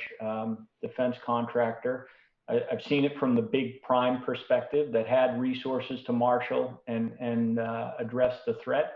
And now working with the DoD for the last 12 plus years to see this come from a voluntary set of requirements all the way through a mandatory regulation that, granted, it's taking some time to flow down through the supply chain, but I think directionally where the Department of Defense is going and mandating these minimums is the right direction. And then finally, as a service provider here at Cybersheath and working with large primes and small businesses to meet the requirements, I think having those three perspectives, what I've come away with is to recognize it's very, very different in terms of how each of those constituencies address the threat. And I think Renan mentioned it. It requires partnership. I don't care how small you are or how large you are. Cybersecurity and the controls required to be effective when you're battling nation states, no one company has all that expertise. So it really is a team sport. Now, when you're working with your clients, Eric, how long does it take and how much does it cost, would you say, for the average company to really meet all these requirements we're talking about? Yeah, it's a great question. It's one I get daily. And so usually it's something like, I have to do the CMMC thing. How much is it going to cost? And it's kind of like saying how much to build a house, right? It depends. It depends where you are. Every company's at a different stage of maturity. Every company is at a different level of awareness in terms of what the requirements are. And at a small business, often, if they have an IT capability in-house, they're ahead of the curve, but almost never have dedicated cybersecurity. So costs are all over the map. It depends really where you are. And that then ties into how long, right? There is one of the great things I think about the current requirements of it. They're a maturity framework. So they are not a compliance framework where it's a checklist. And so there's very much a maturity curve laid out for companies and what they need to do. And I think the controls are very much geared towards basic hygiene. And so moving up that maturity curve and how much that'll cost really depends. There's no stock answer. I wish there was, but it's really, it really depends where you are, the resources that you have in-house, and then how much partnership you have to do with third parties. But the takeaway that I'll leave that is to say it's certainly achievable for that 20-person metal fabrication shop to the large prime. This is a solvable problem, but it requires executive focus. I think that the number one attribute that I've seen consistent across companies who address this effectively is executive level leadership. If you have that, you will get there. If you don't, you won't. And Renan, I know that's something you can speak to as a large prime contractor. Can you really speak to the importance of leadership and what that means in this world we're living in now? Yeah, I think absolutely. I think maybe just maybe add a little bit to what Eric was talking about, the cost. I think the biggest selling point, and I think it's still hard to do, is that the cost of remediation is probably orders of magnitude more than the cost of being proactive in protecting the systems. And so I think that goes right for a lot of other domains, but again, I think it's important to remember that and to work that. So it does require to prioritize, because we all, companies like ourselves, want to invest money in growth initiatives. We want to invest money in R&D. We want to develop new products.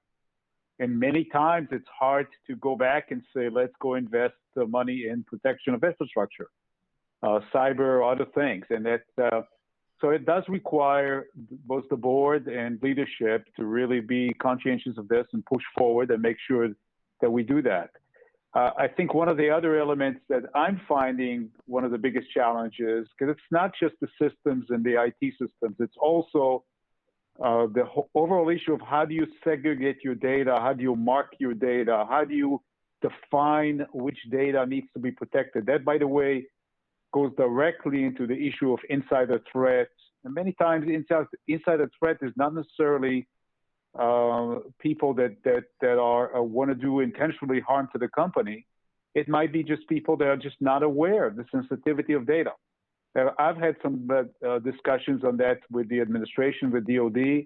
I think there are attempts to codify a better, easier system to mark data and to define what is sensitive, what is more sensitive, what must be protected at all costs. I think that's one of the biggest challenges, I think, for everybody to really understand that, because you talk about a lot of data that companies have, a lot of data in the supply chain, and a lot of data that has to be managed. So the whole issue of data loss protection and prevention is a major endeavor for companies like ourselves and for the supply chain. Now, how much work goes into differentiating those threats?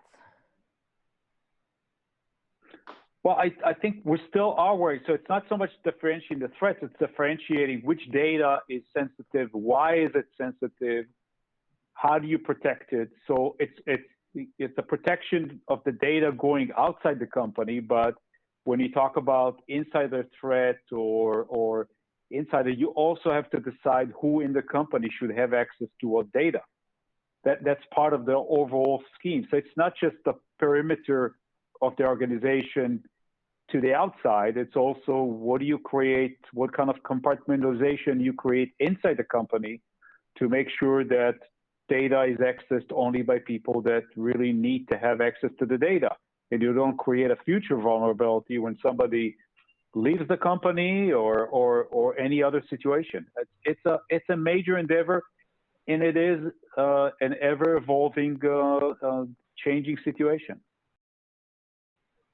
I want to go back to the leadership question quickly here, because I know, General Spalding, that's surely something you can shed some light on. What advice would you give to leaders in this position that are dealing with these changes and these new requirements?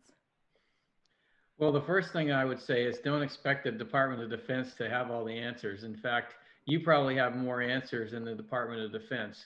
The truth is, we struggled with this when I was at the Pentagon. I know they're struggling with it now, trying to wrap their arms around the challenges that industrial partners face. I think it's more important that you're proactive as a leader of your company to basically take a look around and anticipate what those threats might be. Because if you're waiting for the government to come and tell you, well, this is a problem or that's a problem, then I can tell you you're always going to be caught flat-footed. You don't want to be flat-footed. You want to be on your toes. You want to be prepared. And the way that preparation comes is by anticipating those threats before they come and really putting in place a lot of procedures and awareness in your people that the challenge exists. Government is not going to solve that for you. Eric, do you feel the same way? Yeah, absolutely. I mean, I think tying those two viewpoints together, there's a lot there actually. And so awareness and understanding your assessment, really. I mean, it all starts, it's a theme of this event, right? Assess, implement, manage. It starts with that assessment piece and doing an assessment against the compliance requirements and your risk so that you understand where to start. And then I think that assessment directly ties to understanding your data, because the number one thing you can do to lower your cost for compliance and frankly for cybersecurity in general is to understand your data. It's also coincidentally the hardest thing to do, right? Is really understanding your data and knowing, if there's 110 security requirements of NIST 800-171, they only apply to certain data sets. So if you're peanut butter spreading these controls across the entirety of your infrastructure, it's a very expensive and ineffective way to deploy cybersecurity. So the number one thing that you can do is start with an assessment against the controls and understand, if you really want to reduce costs, it truly is understanding your data and understanding what your controlled unclassified information is. It's much more difficult to do than it is to say. And I think it's the long-term challenge because this is a bit of an arms race, and you can't protect all data equally because eventually you'll run out of resources to do that and you'll miss something important. So I think that assessment of your infrastructure and your data, your people, processes, and technology to understand which data you have to protect and which controls you need to employ to protect that data, that really is foundational. You're touching now on my next question for Renan, which is, many subcontractors in the supply chain don't have the budget, don't have the resources available to a larger prime, and may need a third party to help them along this journey to full compliance, right? So what advice would you give to these suppliers for vetting a third party to help them close this compliance gap? I think, first of all, my number one advice is look for somebody who's going to partner with you for the long run. It's not just a vendor. You don't just buy, a monitoring software package or stuff and put it on. You need to really partner with somebody who's invested in this. My advice is ask for references, ask for credentials, and look for somebody who has the expertise. Definitely engage in that dialogue. And, if somebody's telling you that they can fix everything very quickly, or that you're going to have 100% assurance that you're not going to be vulnerable, then that's a red flag, because we all understand the threats are evolving. And so there has to be a continuous effort and a continuous improvement on that. It's not a one-shot solution. That's what we have done, and I think that's my advice to others. Look for that long-term relationship with a partner that has the credentials, that cares about cybersecurity, that is recognized in both the industry and the government, that has the expertise and is willing to go with you along with, when it's good and when there are difficulties. You mentioned that red flag there of someone who promises they can fix it for you at one stop. What other red flags would you look for? Well, again, the red flag is maybe not fully understanding or not representing that that's a continuous effort, that it's not a one-time solution, not realizing that no one, and I really believe that, unless they completely disconnect themselves from the outside world, and even that is difficult, can give you 100% assurance. Therefore, it has to be a combination of different things. And both Eric and the general talked about the self-awareness of people. We found, and it's the true thing about security anyway. I mean, you can't guarantee security just through systems and processes. You have to have the workforce with high level of awareness, to high level of attention, in combination with good systems and good processes. So I would look for a partner that understands it's a multidimensional problem, and it needs to be dealt with across all of those domains. The IT systems, the data marking, the employee awareness, the continuous monitoring, the processes. It's all one combined system. And General Spalding, would you add anything to that list of credentials that you would look for in someone to work with you on this?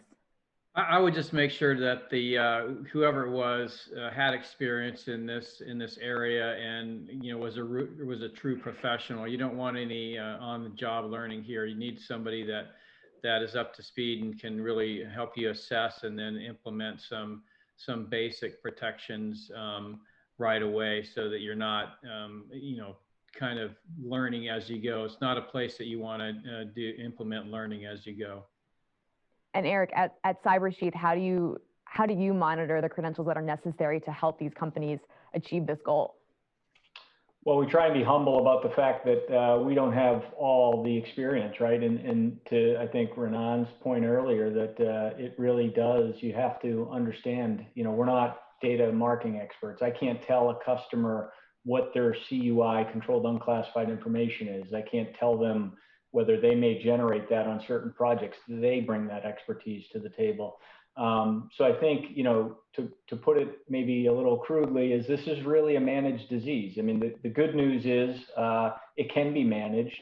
The bad news is it's not going away. And so it really isn't about compliance as much as it is long-term, managing this problem and trying to reduce your risk. It's like, going on a diet a couple of days before you go have your cholesterol checked, right? It's just not going to work. You have to implement long-term solutions, and you really do have to engage your employees, whether you're that 20-person metal fabrication shop or you have a couple thousand employees geographically dispersed. They need to be brought in and part of that solution. And it's critically important, because regardless of the technology, and I think that's one of the things I'm most optimistic about, actually, is these conversations, I think a decade ago, were very technology focused. Buy this product, be secure. Buy this software, deploy it, solve the problem. It's not that anymore. It's really pivoted, and I think there's a level of candor, and I think you heard it today, around this is a problem, and you're probably not going to solve it 100%. There's no such thing as completely secure. And I think the realism that's crept into the discussions around this problem over the last decade is refreshing, because I think that when we can address this candidly and recognize there is no silver bullet, and that it's as much a people process problem as it is a technical problem, I think then we have a chance to win. So I'm more optimistic in terms of the tone and the way this problem's been discussed about in the last several years than it was 10 years ago. I think it's less product focused, less buy this, do this, transactional, and more of an understanding that this is a long-term strategic problem to be managed that requires smart partnerships and all three elements of the solution being people, process, and technology. When you talk about people and you talk about the importance of engaging employees, I'm curious to hear your perspective, Renan, on how you work to do that at your level. How do you engage your employees to make this a successful mission? Again, it's across different domains. So we invest a lot of effort in training. We continue to talk to our employees about that. We basically do mock training. I mean, we do phishing exercises internally on a regular basis and look at the statistics and provide feedback to people. The overall issue of data and understanding what's sensitive or what's not sensitive, I think all that is very, very important, to make people aware of that. We talk to people about what they need to watch for. We explain. I think one of the key things these days, and interested maybe in Eric's point of view, I mean, with the remote work as a result of the pandemic, definitely opened up a whole new set of vulnerabilities with employees, using equipment at home, using their own networks. All that, the connectivity issue, what you can talk over different, video conference medium and what you can't. I mean, all that is becoming very complicated. So it's a continuous effort to educate and to explain and to look for additional vulnerabilities. Do you want to speak to that, Eric? Yeah, I mean, really think about that, right? In the last whatever it's been now, I'm losing track, right? 10 months, whatever the count is, all the investment footprint that historically had been put into corporate enterprise infrastructure around firewalls and data loss prevention and all the tools to protect the facilities and networks that were largely physically located in corporate offices, that entire model and investment is still there, but all your resources left. All your resources are now in places that you hadn't thought to make that investment before. And so now employees are working from home on disparate networks. And in many cases, we've seen a lot of customers have to make that huge shift to make sure now the data is still flowing through those corporate networks to get the advantage of all the investment that have been made over time. And so whether that's through kind of VPN technology or other technologies to make sure that the data, because again, it's about the data, still flows through a controlled or somewhat controlled communication channel. But that's been a huge shift, right? And it was one certainly no one predicted. And now it actually, I think, highlights the importance of the fact that you have to understand your data. Because if an employee who is working from home is doing something that's transactional, that doesn't interface with what we consider important data, controlled unclassified information, if I can understand that employee's scope and the access to data that they have against somebody who's working from home on sensitive but unclassified data, I want to treat those two things differently. And I don't think we've figured that out yet, particularly now that we aren't all going into the office anymore. So we had that workforce all kind of centralized, and frankly, it was a little bit easier to make those enterprise level technology investments. But now that's all been dispersed, right? And it's forced us to change our thinking a little bit. And naturally, you've seen kind of the marketing hype around that from product vendors around what you need to do. But I always come back to the people and the process side of the equation, because I think that can often be as impactful as the technology side of the house. And it doesn't seem, I mean, to your point, we're all working from home now, and it doesn't seem that's going to change anytime soon. So General Spalding, I'm curious to hear if you have any thoughts on this shift that our country is now facing and how this might change things. Well, it comes back to that, that paper that I wrote when I was at the White House, and really just stressing the need for essentially an industrial internet for the United States that enables us to, roam wherever we want within the country, but still be within the framework of a secure encrypted network. And so this is not something that's not the way that we've thought of national security traditionally. It's been, we go abroad to fight, and in reality, the fight's been brought to our shores. And we need to take a much more proactive view in terms of national security and how we treat data in this country. It should not be left to the individuals, the citizens, or the companies on their own fighting nation states that have all the resources of a nation state, and they're bound and determined to get in and take that critical data. So we have to think differently about national security. This is a national problem. It's not just a industry problem. It's not just a company problem. It's not just an individual citizen problem. This is really what the country, the government, our federal bureaucracy was designed to do, to protect the society. We protect the land, the space, the sea, the air, but we don't protect the most crucial resource of the 21st century, which is data. And unfortunately, DoD, in all its money that it spends and all of the things that it does, it's more focused on protecting its own data than the data of the country. And that's a wrong way to think about protecting our democracy in this day and age. So you're touching now on my next question. I was going to go back to Eric's point now with just over 10 minutes left. He mentioned he was optimistic about the future. You don't sound as optimistic, General Spalding, or am I incorrect? Well, I mean, I'm optimistic that we can easily see the challenges that face us.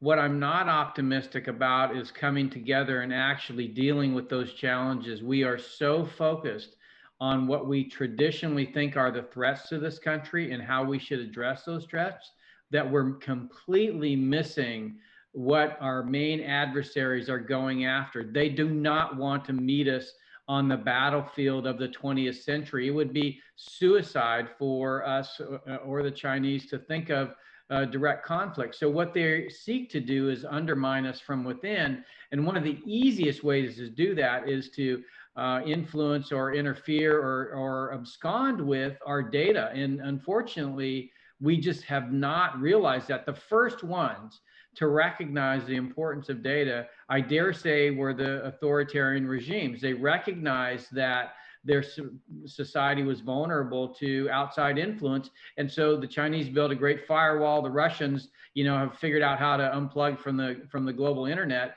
We at the same time are just sitting here basically open to attack, and we haven't really done anything about it. And so unless we act, it's clear that we can see it.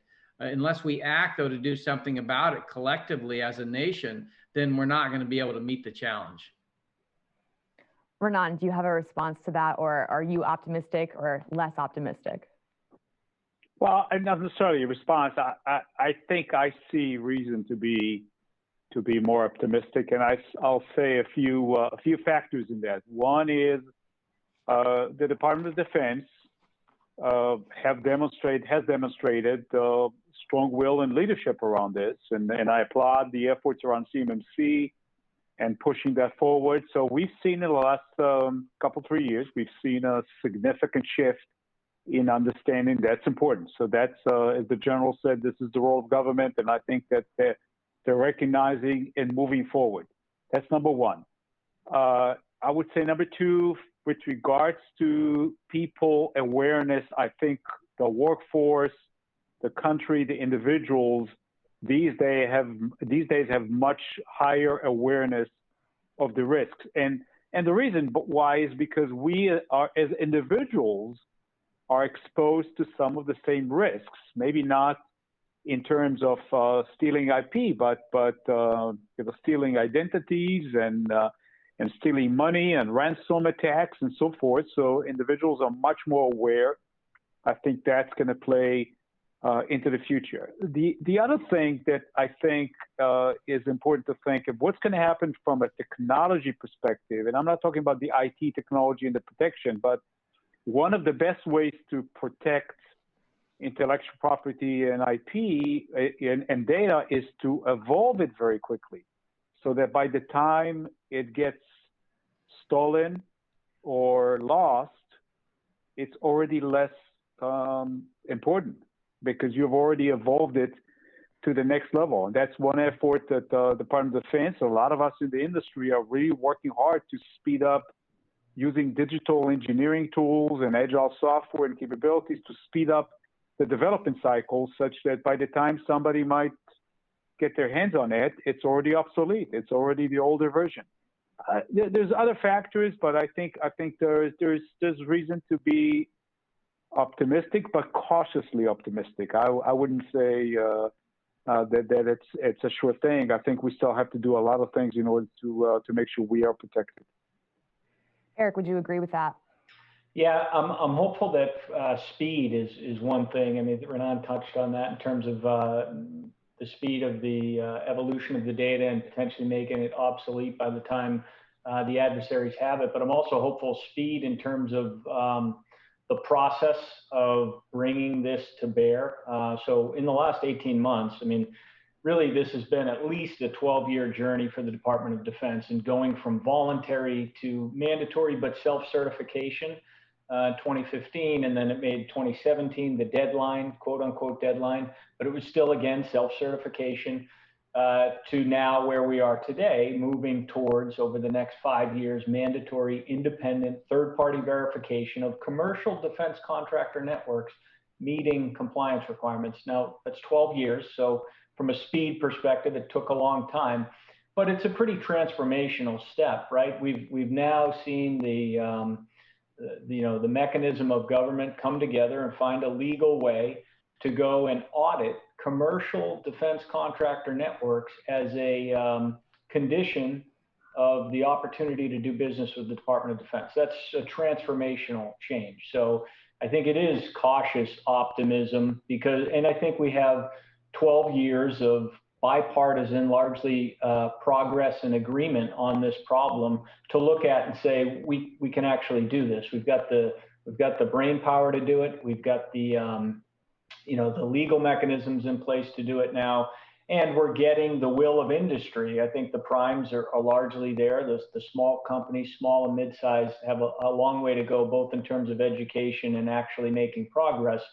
but they will follow. And so I think cautious optimism's the right word. And I think there's a recognition. I think General Spalding talked about this. I won't have the statistic exactly right, but earlier today when he talked about the money spent, in traditional kinetic warfare versus what we could do with those resources to address this kind of a problem if we weren't spending them on traditional war. And I think we're moving, hopefully, more towards understanding that and understanding the value of data, and that's where the investment needs to be, both in terms of innovation, as Renan says, and on the protection side. So, yeah, it's not a sure thing, but it's I think we're on the path.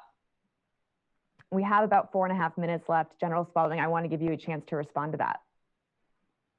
Well, I agree. I mean, I think the particularly in the last since the first quarter of 2018, when the National Security Strategy came out, we have really enacted a lot. We've moved a lot, even in the last 12 months. So it's accelerating. So, I guess I would say I'm cautiously optimistic, but again, with an emphasis on the cautiously, because we can't rest on our laurels. We can't stop. We've got to keep accelerating, keep going forward, and really focus on what is a true threat to our democracy, which is, our ability to protect our digital infrastructure and our data. And Eric, I'm going to toss it back to you now with just over 3 minutes left. Is there anything that we're not touching on here that you think needs to be talked about before we go? I think just actually the one piece, and it's implied, I think, in this panel and in this event today, is the ability to have these discussions. I mean, this wouldn't have happened. I mean, I just remember, I think it was 2008, the Google Advanced Persistent Threat attack. They were kind of the first company that came out and admitted the vulnerability and admitted the fact these things are happening.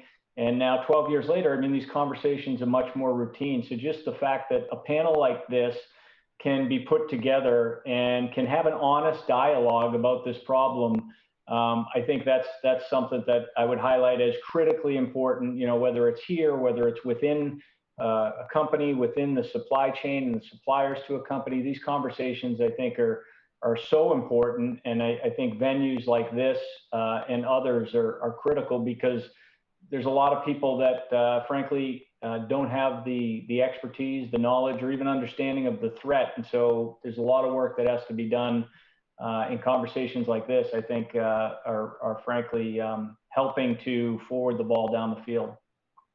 It goes back to what you were talking about, Renan, with that awareness, that level of awareness that you are optimistic about. And we have about 2 minutes left here. I'm curious to hear from you, Renan. What does the future look like to you? Well, from a perspective of cyber, I think the future looks ever more complex. That's the honest truth. I mean, it's going to be more complex. We're moving into more work on the cloud. When we talk to the government, they're talking about government cloud and multiple developers, third parties developing systems on that cloud. So we're talking about the digital transformation that I mentioned. So everything is digital, and again, that all says massive amount of data, massive amount of systems that are connected. There's discussions nowadays about doing classified work again remotely, not just through the regular network, but using different kind of system to enable at the secret level, at least, to do things remote. So the future to me looks more and more complex, which is a good reason to have to work with partners, with capable, reputable, experienced partners, to stay very close to the customers and understand their needs and their requirements, and as you mentioned before, leadership and vigilance by the workforce. We have 45 seconds left. General Spalding, do you want to weigh in on your future thoughts? Well, again, it's going to take us all working together, and I do think that the government and industry is going to have to come together and cooperate and collaborate, and certainly in and amongst companies, sharing best practices, sharing like was talked about Google and the APT that face them, sharing what the threats that they individually witnessed. It's by collaborating that we're going to get over this, and that's really the only way. Excellent. And we have 10 seconds left here, so I want to thank all three of you gentlemen for being a part of this panel, and we hope to continue conversations like this in the future. Thank you. Thank you. Thank you. Thanks for joining us.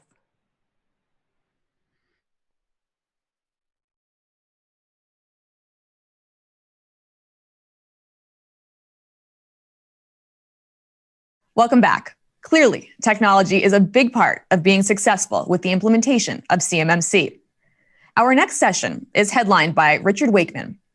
Mr. Wakeman is the Senior Director of Aerospace Defense for Azure Global Engineering for Microsoft, and Carl Herberger, Vice President of Security Services at Cybersheath. They're here for a detailed discussion of exactly how something most of us already own, that's Microsoft, can go a long way to getting you compliant with CMMC. Good afternoon. This is Carl Herberger with Cybersheath. I'm here with Richard Wakeman from Microsoft. And today's section, whole discussion this afternoon is about the technology spotlight and how technology can both be a hindrance and also a help for you in the world of CMMC. It's a dizzying world with everybody telling you that there's some sort of elixir out there for you. Richard Wakeman has become a great friend of mine. I consider him to be, in my opinion, the Jedi Master within Microsoft on all things CMMC and how to think about Microsoft and how to think about CMMC. I believe that he's been a sleuth in being able to actually put out great advice, and I'm going to highly foot stomp his blogs throughout today's conversation. And we're going to facilitate a number of discussions around some of the Microsoft service portfolio, some of their new service offerings, maybe how they're unique in the portfolio and how they bring things to market. Richard is the Senior Director of Aerospace and Defense for Azure Global at Microsoft. He's been with Microsoft since 2007, which in Microsoft terms, that's an extremely long time. I'm sure, Richard, it feels like you've been there your entire life. So it's without further ado, I just want to say that Richard has been assigned and specialized in the defense industrial base. He's a great person, a great resource for us and for you.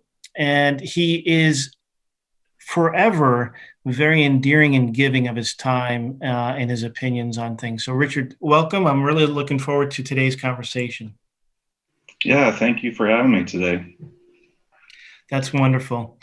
So what I was hoping to do, Richard, is I know that we've got a very nice relationship together, but and we talk with you and Microsoft in general quite a bit about why it's such a great partnership. But I'd like to go through three broad reasons why I think Microsoft's technology is interesting, if not powerful, if not the best in the world, and see if you can't expound on it. I know you have some slides and we'll use that. So let's first start out talking about the infrastructure. I thought that's the best place to start, especially when we're talking about Microsoft. Can you help the audience understand exactly where Microsoft stands today with compliance, specifically for the U.S. government? Yeah, absolutely.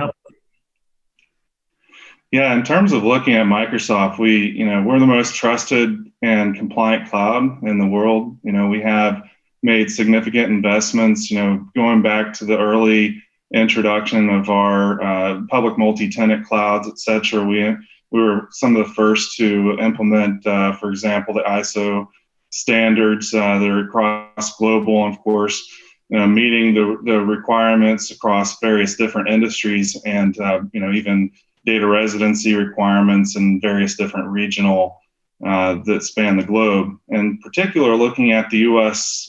Government, we've made significant investments into making sure that we have clouds that meet those compliance requirements, especially around FedRAMP, where we have FedRAMP High now across all of our Azure clouds, as well as our government clouds for the productivity suite.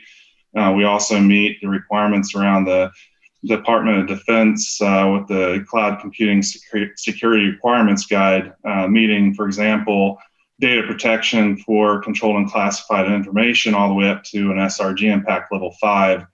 Of course, paired together, many of these are not mutually exclusive. We also have protections in place, end-to-end encryption that include FIPS 140-2, and of course the high bar, let's say the higher watermark for compliance of controlled and classified information would be, looking at export controlled data such as covered defense information, technical data, or ITAR, EAR.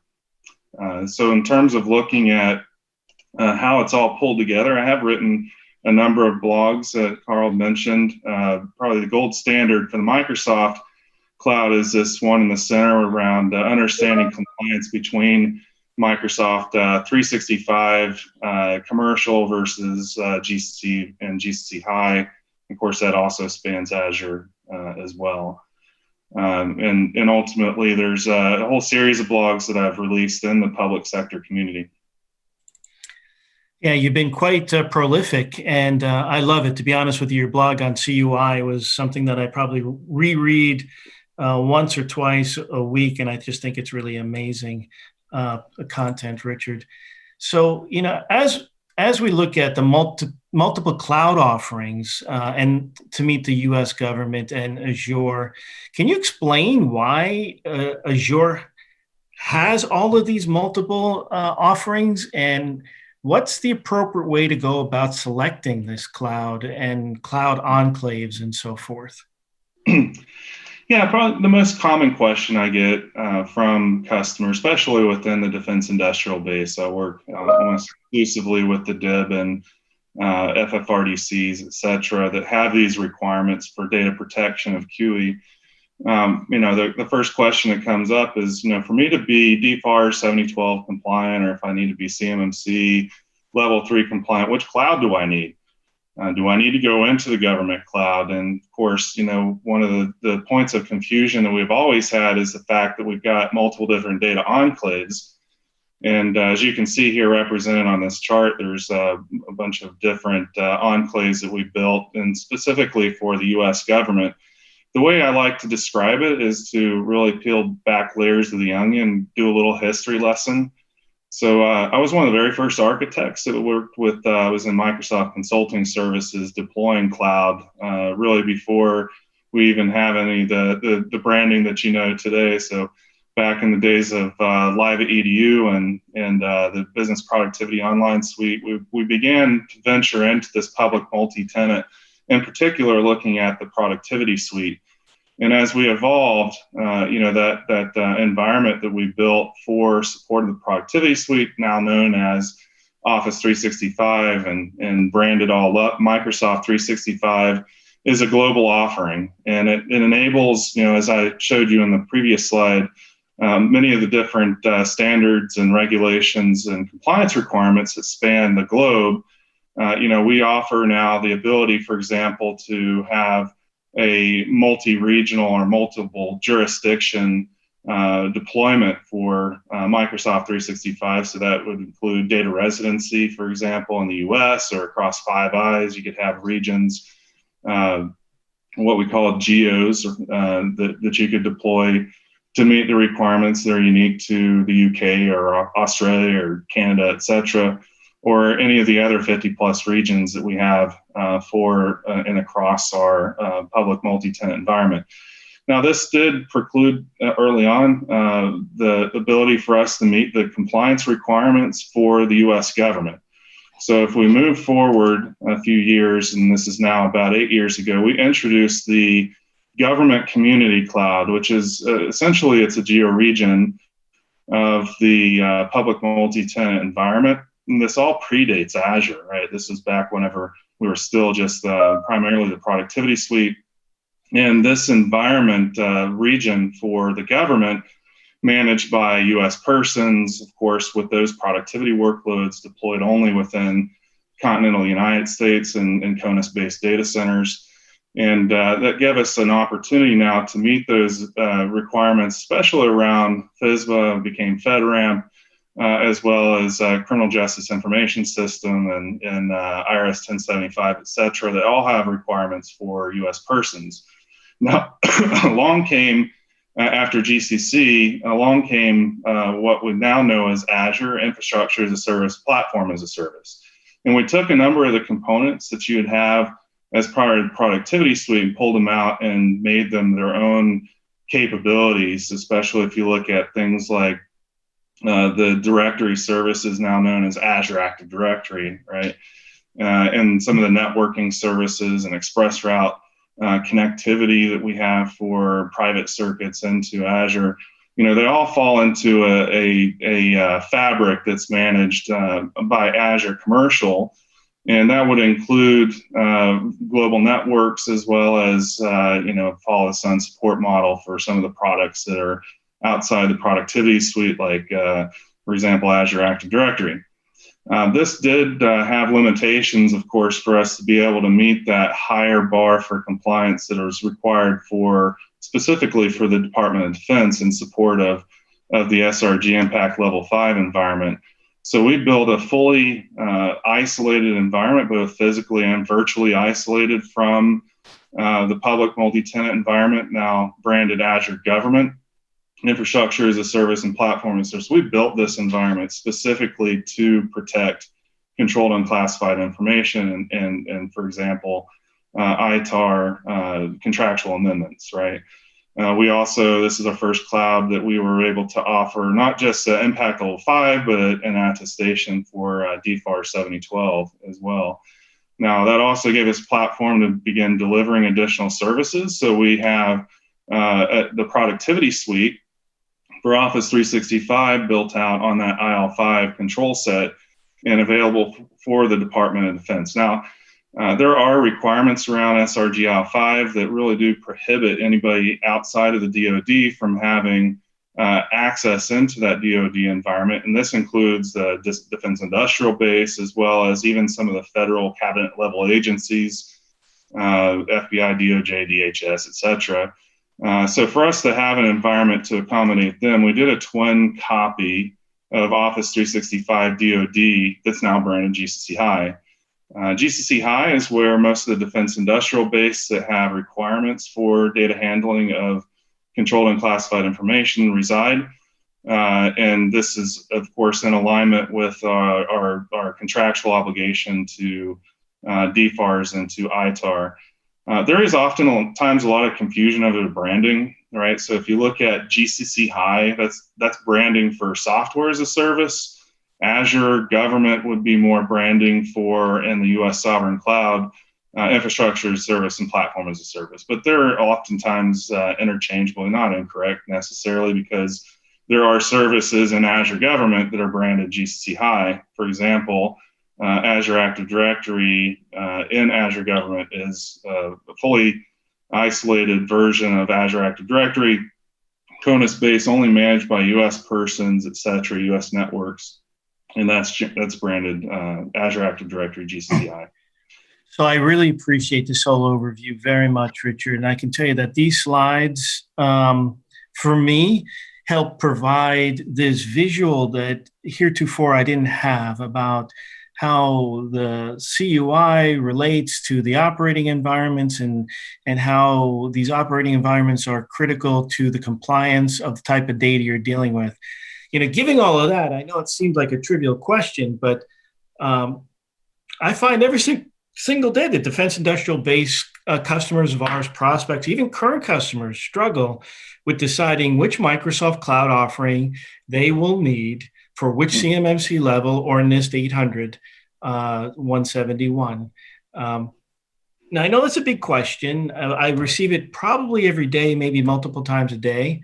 Can you help with this idea of, is GCC High required? And, in as pithy of a way you can. And how does GCC High relate to GCC? Mm-hmm. Oh, absolutely.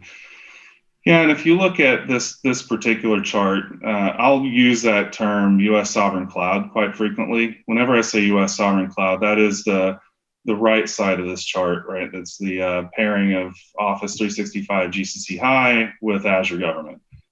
Whereas if you look at GCC, it lives over and is paired with Azure Commercial. So it's part of our public multi-tenant environment. Now, if you want to distill it down, the big differentiation between GCC and GCC high is that contractual obligation for no foreign, right? So that is being able to do an amendment on your contract that would be for ITAR, export controlled data. And that, is inclusive. I would say my argument, if you read, for example, the CUI blog, goes into detail on how, for example, NIST 800-171 nor CMMC really differentiate between different categories of CUI, right? It's sort of lumped all together. Mm-hmm. And not all organizations, of course, have a requirement for covered defense information, such as ITAR data, technical data. And, then the question comes off, well, if I don't have ITAR, could I go into GCC?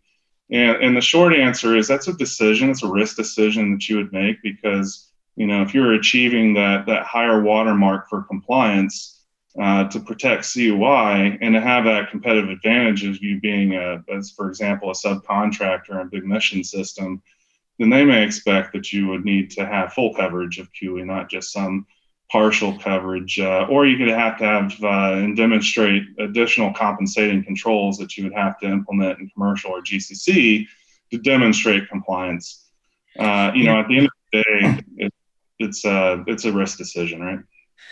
So Richard, this is a great place to have a more detailed understanding of the shared security model at Azure and how that shared cloud computing model factors into a client's security posture, and then how that extends to the compliance in the Microsoft cloud. Specifically, I know that you guys recently have introduced the compliance manager and so forth, and maybe we can talk through that. I think also that we add on top of that at CyberSheath a notion of a shared compliance model that adds on top of the shared security computing model. Maybe we can touch on that a little. Absolutely. The way I like to rationalize this in terms of looking at what the scope of responsibility are is, and first and foremost, there's if you look at NIST 800-171A or even CMMC, there isn't a really well-defined definition of how you would demonstrate compliance if you're running your information systems in a CSP environment, like within the Microsoft cloud. So we've been working to really look at how we would define the program of reciprocity with for example, all the accreditations and certifications that we do that would maximize and ultimately be able to satisfy the requirements in what we'll call Microsoft scope of responsibility versus an organization shared scope of responsibility in order to close the gap and be 100% compliant, right? Now, if you look at how that distributes here, this is a particular chart that shows Microsoft responsibility, of course, is much larger if you're looking at it in terms of software as a service here, but you still have organizational responsibility to do things like configure access control and data protection policies, et cetera. Naturally, if you look at how that distributes across the various different services in the cloud, you have a much larger scope of responsibility, shared scope of responsibility for infrastructure as a service as compared to software as a service. And if you look at in particular for CMMC, let's say the CMMC level 3 with 130 practices, that naturally you would be able to demonstrate that Microsoft's scope of responsibility, for example, infrastructure as a service would cover maybe 17% of those practices. Mm-hmm.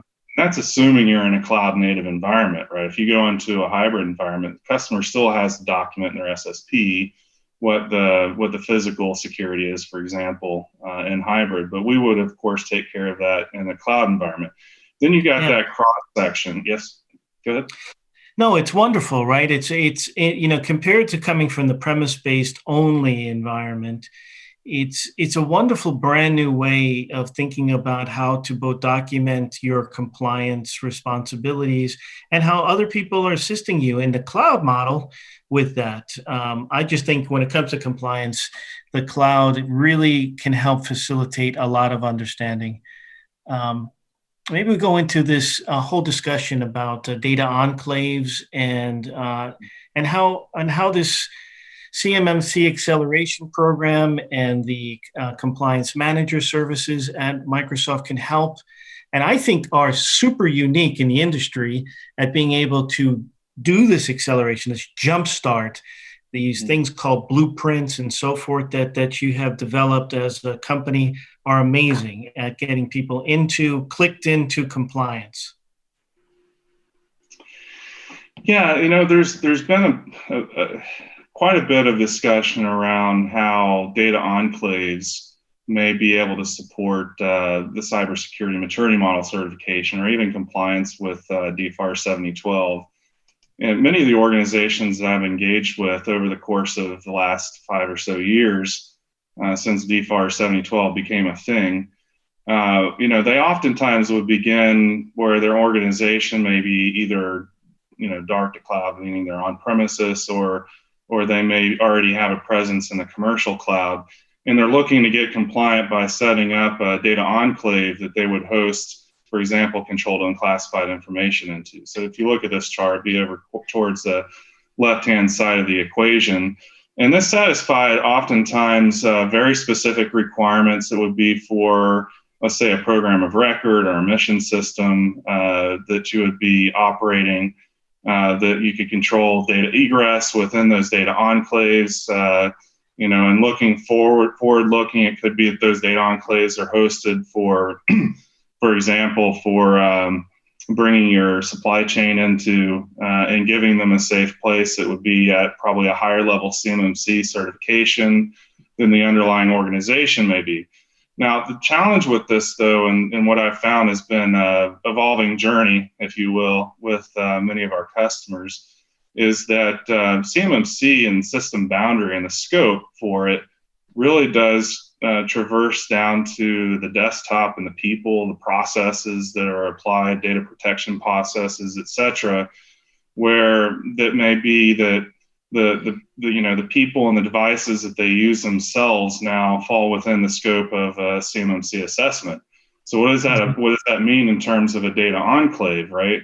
It means that either A, you have a different user persona for every single data enclave, which gets really complex really fast and expensive, especially if you're swivel seating and you have to dual license people in multiple different enclaves, versus saying, okay, well, let's look at lifting the entire security posture of our organization and even making sure that people and their personal data.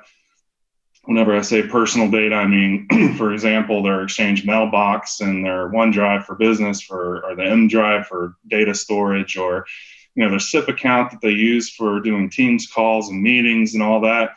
That those underlying capabilities are brought up to a level of compliance that would be met by and ultimately fall within scope of a CMMC assessment. So you move from the left to the right naturally, where you would say, okay, we're going to start migrating people, for example, into GCC High. What does that mean? We're actually lifting and shifting their entire mailbox and their file storage and their software and solutions that they use, and shifting it into the government cloud, into GCC High and Azure Government. And then you find that distribution oftentimes would end up encompassing the entire organization, what I say, going all in. Yeah, right. And we've seen that as a precedent, quite frankly, especially for the large organizations that have a significant business with the Department of Defense. Or it could be just going all in means a subsidiary of a larger company, that you can find that clean line of demarcation between those users and the whole rest of the user population, and you'd carve them off and move them all into GCC High, as opposed to trying to straddle with commercial or on-prem. Yes, this is the part where I believe that many companies are really struggling with. And frankly, I think they've been serviced up with a lot of not great advice where you find many people just believe resolutely they have to forklift upgrade everything to the GCC high environment. So I appreciate very much you going through that enclave discussion. So now we've been through the infrastructure, we've talked through how to think about the different operating environments of Azure. We talked through the enclaving capabilities. Now I think it's time to go through the acceleration program, the compliance manager, and how to think about that, Richard. So I think that this is, once you're on the platforms, this is how you really get it mechanized and you get the program running. Yeah, absolutely. And I've written several blogs too. You can link in here. Find them either on my LinkedIn or, of course, on our tech community for public sector, where we post most of these CMMC blogs. The Microsoft CMMC acceleration program is an engineering effort that I lead, and it's a cross-company initiative. So don't think of it specifically as, the acceleration program is a product. It's actually a set of resources that are delivered by Microsoft in support of CMMC that span multiple different engineering organizations, right? So I personally am in Azure Global Engineering, which means that I have an affinity more for Azure Infrastructure as a Service and Platform as a Service. So you'll see us, our organization, delivering things like Azure Blueprints and Zero Trust reference architectures. We're working with our brethren over in the Office 365 side to do some of the initiatives, like with the compliance manager, even working with Microsoft Enterprise Services for delivery of training for our partners and customers, et cetera. So it's a comprehensive set of resources.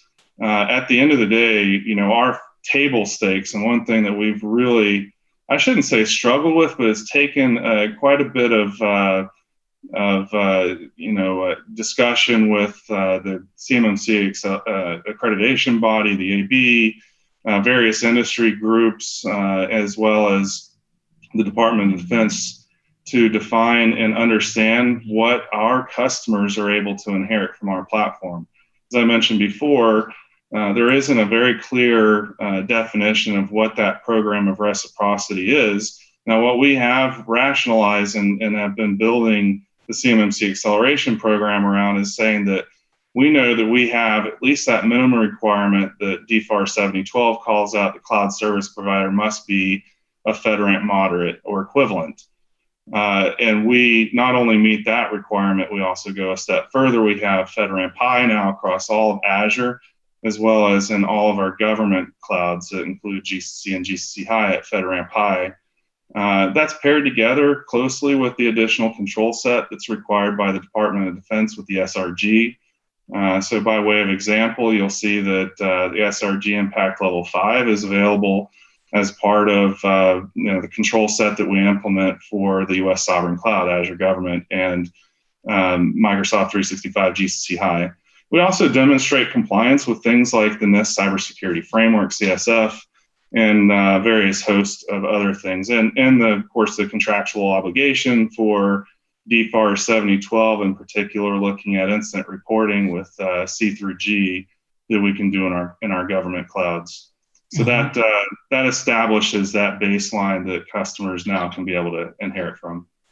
It's wonderful. One of the tools that you've put together, the team at Microsoft has put together, that I thought has been really visually wonderful, is this Microsoft product placemat as it relates to CMMC, which helps people, I think, visualize how a security tool can have a great effect on compliance by mapping, or as you put it, placematting, the tool to what can be leveraged in the CMMC world.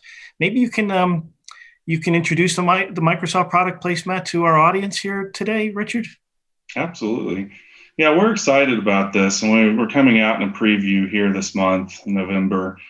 And ultimately, what the product placemat is all the research that we've done. We've done crosswalks and mappings between NIST 853 and 800-171, as well as, of course, the crosswalk into CMMC level 3, all the way up to level 5. And those are all represented here within this placemat. Now, the illustration is interactive, meaning you can be able to interact with this placemat. It appears like a periodic chart with each of the families of CMMC. And if you look at the default view with none of our products, just the default cloud enabled without additional products, that you'll see that we're approximately 17%. Now you can begin to layer in where we're focused with the CMMC acceleration program is closing that scope for the shared responsibility, where the customer must configure some capability in order to demonstrate compliance, right? So we like to close that gap by saying, okay, well, if you use various capabilities of our platform, such as a security suite, then it'll apply to X number of practices. It does still require you, for example, to procure those services and to deploy and configure them. And that's where reference architectures may come into play. But this illustration here shows you how each one of the practices would map into a set of capabilities that Microsoft provide. By way of example, if you were to just select Intune, which is our mobile device management, desktop management, endpoint manager capability, I mean, it impacts a significant number of practices. I've done this exercise quite a few times. It's like a what if analysis. And I find that the Intune, I think if I remember correctly, on CMMC level 3, it can affect, I think, almost 35 plus percent. I think it was 38%, if I remember correct. Directly influence the compliance on just that tool set alone. If deployed properly, managed properly, it's really impressive. It's great visibility. Yeah, and you may ask, well, how would Intune, why would an MDM solution impact access control requirements? That's where you can start drilling down into it, and you can learn that, well, for access control requirements, that if you're going to protect controlled unclassified information, that you need to make sure that only trusted devices can connect, right? So the primary service may be Azure Active Directory, where you go in and configure a conditional access policy. But then you would tie that into, for example, a device management requirement to say, if you're going to connect to, for example, email and to be able to download that email to a device, that device must be a trusted device, meaning it's managed by Intune and it has currently in policy to give you the green light to be able to connect and sync. I agree 100%, Richard. I often tell people that, the difference between, in my mind, an MDM solution and a remote desktop management solution is an MDM solution can drive policy and can be smart about what you're doing and do automated functions to your solution. So it has an MDM solution in general, and Intune specifically, can be this amazing virtual tool to do many things. It's almost like a Swiss Army knife. Yeah, and we also pair it together with that customer implementation guidance. We'd like for this product placemat over the course of time. I can't tell you it's perfect today. The CMMC as a level 3 is still provisional. They haven't even begun any assessments for it yet. So until we really gather data on how these environments will be assessed, it's difficult for us to make any claims out of this. So it's all pending there. Mm-hmm. But if you look at being the source of truth, there's certain things we're making investments in, for example, to do things like have Intune be able to lay down a reference architecture. Well, what is a reference architecture? In the case of like Windows 10, it could be that you have Intune lay down a STIG, right? Win10 STIG. Mm-hmm. And then you start to close that gap even further, impacting a whole lot of other practices as well. So, it all comes together holistically. I think of the placemat as like level 200. Level 100 would be like our security reference architecture. which is you can just in one view you can see how all of our products, especially across the Microsoft 365 E5 suite, impact compliance, and they all do contribute to an extent to some practices in CMMC level 3. And the truth of the matter is, if you don't get an E5, a lot of those practices, you're going to have to go and have some solution to meet those requirements, regardless, whether it's an E5 from Microsoft or some variant E3 SKU plus additional, features, or you're going to have to go buy some third-party product that would be complementary. So there's a cost associated with it, regardless if you don't go with an E5. But this shows you everything into one holistic view. So like level 100, almost more of a sales tool, right? Versus the map is 200. Exactly. And I think, one of the things that we're trying to do with you and the end client is a bit of demystification around the licensing, in so much as the client gets a fixed firm fee from us on the managed services side of the house, and we bring the licenses to the table required for CMMC. I think it's a beautiful, nice mix, and we kind of demystify their requirement to have to understand the licensing models and the licensing requirements and so forth. Yeah. Given that, I know that Microsoft has thousands, maybe tens of thousands, maybe hundreds of thousands of partners in the world. I know that we are special with you with regard to at least this DIB and CMMC compliance piece. But can you speak to some of your thoughts on your favorite parts of the CyberSheath Microsoft partnership?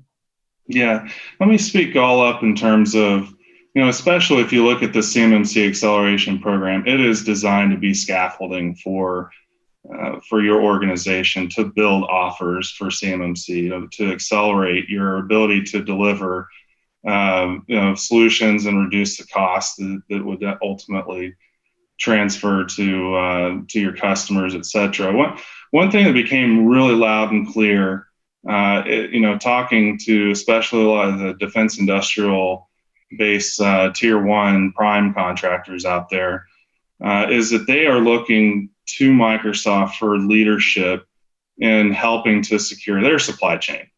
Many of them, of course, they may ask for some assistance, especially in the programs of reciprocity. But the real bang for the buck would be having Microsoft and our network of partners be able to go and secure the tier 3, small to medium sized companies of the world that have a larger lift to get to compliance with NIST 800-171 and with CMMC level 3 and above. With that in mind, we believe that working with managed service providers is the answer. So building our partner community to be prepared to, there's upwards of 20,000 plus organizations that would need to get CMMC level 3 and NIST 800-171 compliant in a short period of time. So just the ability to scale to that size market will require partners like CyberSheath and one thing that we've really appreciated about our partnership with you is that you offer as close to an end-to-end solution to take the scaffolding that we provide right as part of the CMMC acceleration program, building on top of that and even offering everything from compliance consulting services to the managed services environment that you host, even to security operations center, et cetera. So it's a great opportunity to have full coverage of CMMC and, of course, future-proof into CMMC level 5 in the future. It's exactly how we think about it, too. And we just think it's a wonderful partnership. I know this may be a bad analogy and maybe a little bit of a stretch of analogy, but not that long ago, I put in remodeled the bathroom in my house. I'm sure many of us can relate to that. Over time, you have to do that. And I became familiar with this system to make sure upstairs bathrooms fundamentally don't ever bust a pipe and actually spill water on their lower floors. It's a German system called a Schluter system. And I became so affectionate with that system that I would only find contractors that knew how to properly install it. First, A, understood it, and B, properly how to install it. It's kind of the way I think about Microsoft, a very high quality solution that needs somebody that understands the customer's unique needs and how to actually fundamentally install it and be able to manage and maintain it. And I think that that's a beautiful relationship. In addition, I think, I know and I know the audience knows that there's a tremendous amount of pressure right now for this NIST 800-171 upload to the supplier performance risk system, which Katie Arrington talked about on November 30th. And our workload has been commensurately immense, actually. So we really thank you for the scale that you bring to the table and for the partnership that gives us the capability to actually scale with the customers during this immense period of time.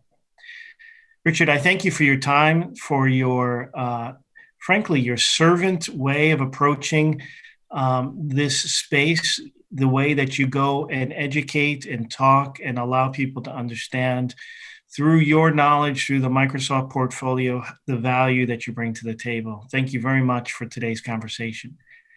Yeah, thank you. Appreciate the opportunity. Richard, Carl, thank you both so much. I think we all learned a lot about the opportunities for technology to be a part of the CMMC solution, but obviously the people and the process side of that equation is required to make that technology effective.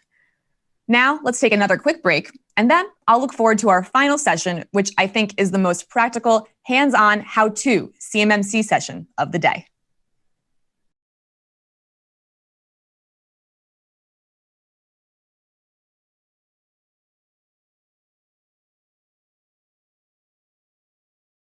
Welcome back. This session is going to be great, so I want to get right to it. For those of you struggling with the CMMC, wondering how to get things over the finish line, or even wondering where to start, this session is for you. Let's jump right into this distinguished panel of experts, which includes Andy Schuman. He's CyberSheath's COO and leader of CyberSheath's IT Managed Services business. One of the things I love about having Andy on this panel is the fact that so many of the requirements that are within CMMC are specific to information technology, and so rarely do we hear from the IT side of the house and their role in CMMC. Today's panel is going to pull that all together for you. So let's get right to it. Hey everyone, thank you so much for joining me for this final panel on what's been a tremendous event, CMMC Con 2020. I'm very pleased to have with me a very distinguished panel who frankly lives in the trenches on a day-to-day basis. The point of this panel really is to cover three things. I want to explain the fact that compliance is hard, right? And you need really three things. You need the IT expertise, you need the cybersecurity expertise, and you need the policy expertise. And you got to put them all together so that you can do it efficiently and at scale. And that's not easy. So the takeaway of this panel, if we do our job right today, really is for everyone to come away with understanding the how of attaining CMMC compliance or even NIST 800-171 compliance. And so to do that, I've got, as I mentioned, a very distinguished panel. I have Andy Schuman, Chief Operating Officer for CyberSheath Services International. Andy has a long and distinguished career on the IT side of the house, primarily, frankly, delivering IT at enterprise scale. And in my experience with customers, both our customers and then also just being in this industry, so much of the focus is on cybersecurity, and we rarely hear from the IT side of the house where a lot of the work actually gets done, right? I also have Carl Herberger, Vice President of Security Services at CyberSheath Services International.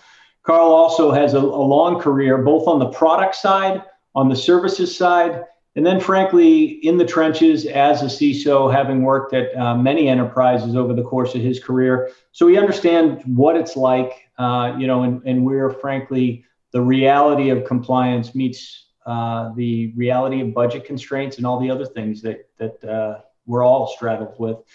And then finally, Casey Lang, Vice President of Compliance and Assessment. Casey, I don't think there's probably an environment he hasn't seen, assessed, remediated, and made compliant, right? So from manufacturers to software and development, research and development organizations. He's seen and done it all. He is a wealth of knowledge.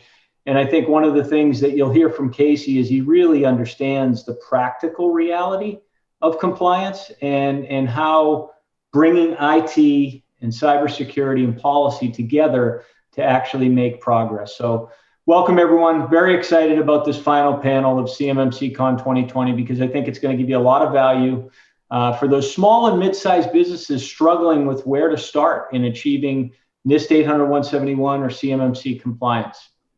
So these guys are on the front lines every day. So let's get right to it. So, we try and break at CyberSheath, we try and break this problem of CMMC compliance down into achievable pieces, right? And for us, that means AIM. You've seen it everywhere throughout this conference. Assess, implement, manage, right? Break it up into those three workloads. And so we're going to start this panel with assessment, right? And Casey Lang, let me ask you, start with you. Why is assessment so foundational to the success in achieving 800-171 or CMMC compliance, Casey? Yes, thanks, Eric. So assessments are foundational because it gives you the roadmap to compliance. So when you're starting off, it's fair to make assumptions about your environment, but the assessment process is really what's going to give you the granularity around how you're currently implementing your controls and what your gaps are. Through that process will lead to kind of your approach to executing to get to a state of compliance, and that essentially is going to define how you lead to the implement phase of this kind of workflow. So in the process, there's really a few key components that you're going to be looking at, especially with CMMC and the difference of CMMC to NIST 800-171 in the past, which is do you have policy governing the implementation of requirements? Do you have documented practices? And then how are you actually implementing it? And are you implementing in a defensible way?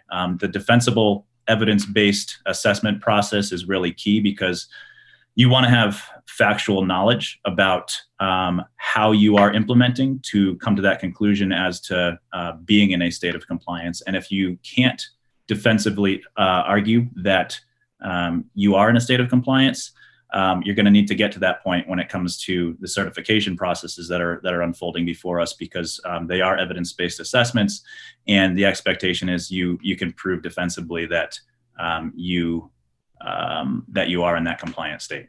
So talk about that a minute, Casey. So when you talk about evidence and you're talking about proving compliance, so what are the kinds of things that prove compliance during an assessment? Because one of the things I want people to understand is it's hard to do a self-assessment, right? Because you tend to probably give yourself a little bit higher grade than maybe a third party would be. So if I'm assessing myself and I'm doing a self-assessment, how can I offset any biases I might have? What kind of evidence might I look for during an assessment?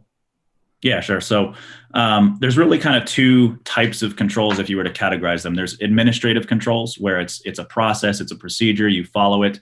In that case, you're looking for evidence that you're following that procedure. So if you're defining how you're doing something in a practice or a standard, the evidence is the proof that you are actually doing it. And the example I give is change management records. If you're claiming to do an ITIL-based change management process and you have an authorization boundary managed by firewalls, if you're doing ITIL-based change management, there should be a change record for your firewall when you're making changes to your flow controls.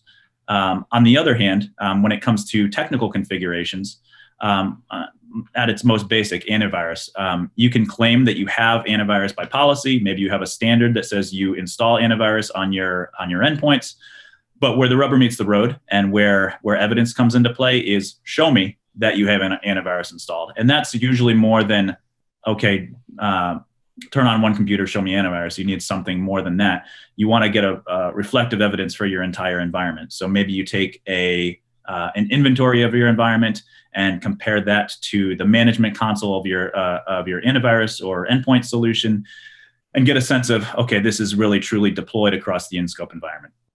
Yeah. So when I hear some of those things, Casey, one, that tells me these assessments, this is hard stuff. I mean, those are some great points there. But when I hear you talk about things like change management, I look to Andy Schumann, and that's typically an IT function. When I think of change management, that's in the IT job jar. And I think one of the things we've seen over the years, Andy, is that a lot of this compliance stuff around CMMC and NIST 800-171 is actually owned by the IT organization. So how much of it actually ends up being in the IT job jar, and how do we take advantage of what's happening in IT to help feed it into the assessment and compliance ultimately?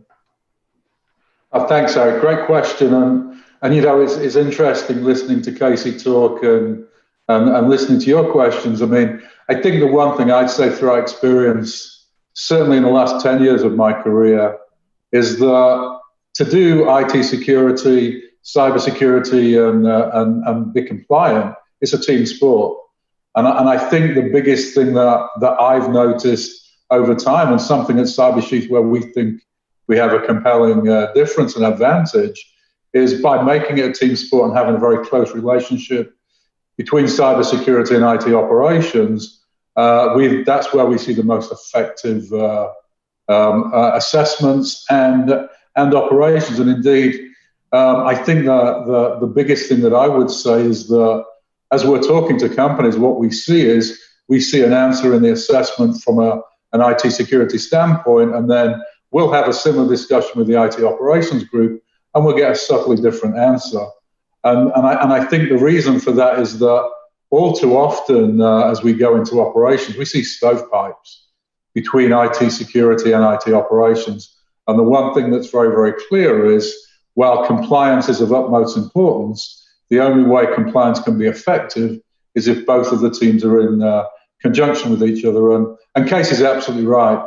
The basis of good compliance is all around IT service management. ITIL is the fundamental building blocks of everything that we have to do for compliance. And so ensuring that there's a close proximity between IT security and IT operations is fundamental to an effective operation. And so what I would say, the biggest thing to start thinking about as you're moving into an assessment, and then indeed into the implementation and then management thereof, is that you have that close alignment between IT operations and IT security, so that there is a one path for everything that we do. Yeah, I mean, those are some great points. One of the things that I think is so important, don't hear about it enough, is the fact that CMMC is a maturity model. So it's not a compliance checklist, it's truly a maturity model. And so the things like ITIL and ISO and other frameworks, you know, are actually that produce, frankly, a lot of documentation. Some of it's policy, some of it's process. Those things are critically important because that you're going to need those to be able to show the maturity. This isn't a one and done assessment and one and done compliance model. And so, you know, when I have that assessment, right, and I'll tell a short story here about Carl. So the way I met Carl, frankly, 12 years ago, I was a global CISO for a large prime in the defense industry. And frankly, I recognized the need. This was well before CMMC. I recognized the need to bring in a third party and do an assessment, because doing a self-assessment, I could see everybody had other stuff on their plate. And if we did it ourselves, we probably weren't going to be as rigorously honest as we could, simply because time, right? Just want to get it off my plate. Yeah, we're doing patch management. We're doing this. And so I brought in Carl's company at the time, 12 years ago, to get that third party view. And many times bringing in a third party to say things that and document things that you may already know to be true becomes a burning platform for companies. So Carl, when you get there, right? So when I've got my assessment, how do I use that assessment? What kind of outcomes can I drive with the assessment? Thank you for that, Eric and Andy and Casey. The assessment's really critical, right? It's the way in which you go about figuring out how you meet the customer and the customer meets you on developing the capability to actually have a managed service, right? So I'm responsible, I think, as we've talked through this, the managed security piece on top of our service portfolio. And that managed security piece, to me, is a lot like back in the days when Dr. Rob Spalding and I flew together, B-52s at Minot Air Force Base. It was about dashboard management, cockpit management. It means that you need to understand what part of your dashboards are relevant for the phase of flight and what colors those dashboard lights need to be lit at. So at Cybersheath, what we've done and we've been lauded about is we've recently won a wonderful award by CIO Review Magazine as being the most outstanding partner in CMMC managed services. And they cited 3 or 4 elements, which I'll share with you here today, which I believe is critical in vendor selection, but just in simply managing this process going forward, the security process of this going forward. First is to understand where you are. Are you CMMC level 1, level 2, level 3? You know, today, I believe we're the first company to offer a varied managed service offering specific to the CMMC level. Not sure if that's still the case today. I think it might still be. So that's very important. Do you have 17 pieces of controls that you're trying to look at, 110, something more, 130, 170? Each one of those represents dashboard lights. The second is to make sure we understand how we work together. After all, we are integrating into your portfolio, your company. And you may already bring to the table investments, both in people and processes and technology that you like, you adore, that you want, that frankly, that maybe you need to keep because of the investment capitalization strategy that you historically had made that investment on. That ability to actually keep that investment that you like, want, or need, and actually weave it into the dashboard is another key element to this. We call this our shared security compliance framework, where we actually integrate what is our role, what is your role in the managed service for both the compliance, the managed security, and also for the IT. And that's important. That's actually a great point, because regardless of who you're using, whether you have internal IT, a third-party IT, you know, many times we have customers who they've got an IT service provider, they got a security service provider, and then they have some form of internal function as well. And one of the challenges is who's doing what to whom. All of that gets sorted out during an assessment. So I think it's you know, the point Carl's making about this dashboard, I mean, that's kind of the end state goal, right? But you can't get there without starting on your assessment. And the last thing I want to kind of hit on assessments here is that I think a mistake that we see sometimes is security will do the assessment or IT will do the assessment, and it stays within security and IT. So it's briefed into the IT leadership, and it needs to see the light of the day. It needs to be exposed to the rest of your organization, because Carl, you know, CMMC impacts contracts, procurement. You know, it's basically, you've called it your hunting license with DoD. So it's pretty important that you get the executives of your organization up to speed on where you are with this compliance requirement, right? Yeah, we heard from Katie Arrington earlier today, right, that she's serious about having this defense industrial base become super serious and making it an endemic piece of the culture and the habit of a company, that they understand that the role that they play in the nation's defense and the role that they play in the nation's vulnerability infrastructure too.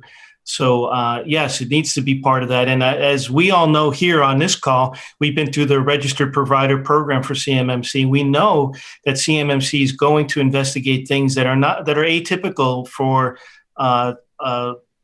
essentially modern day standards.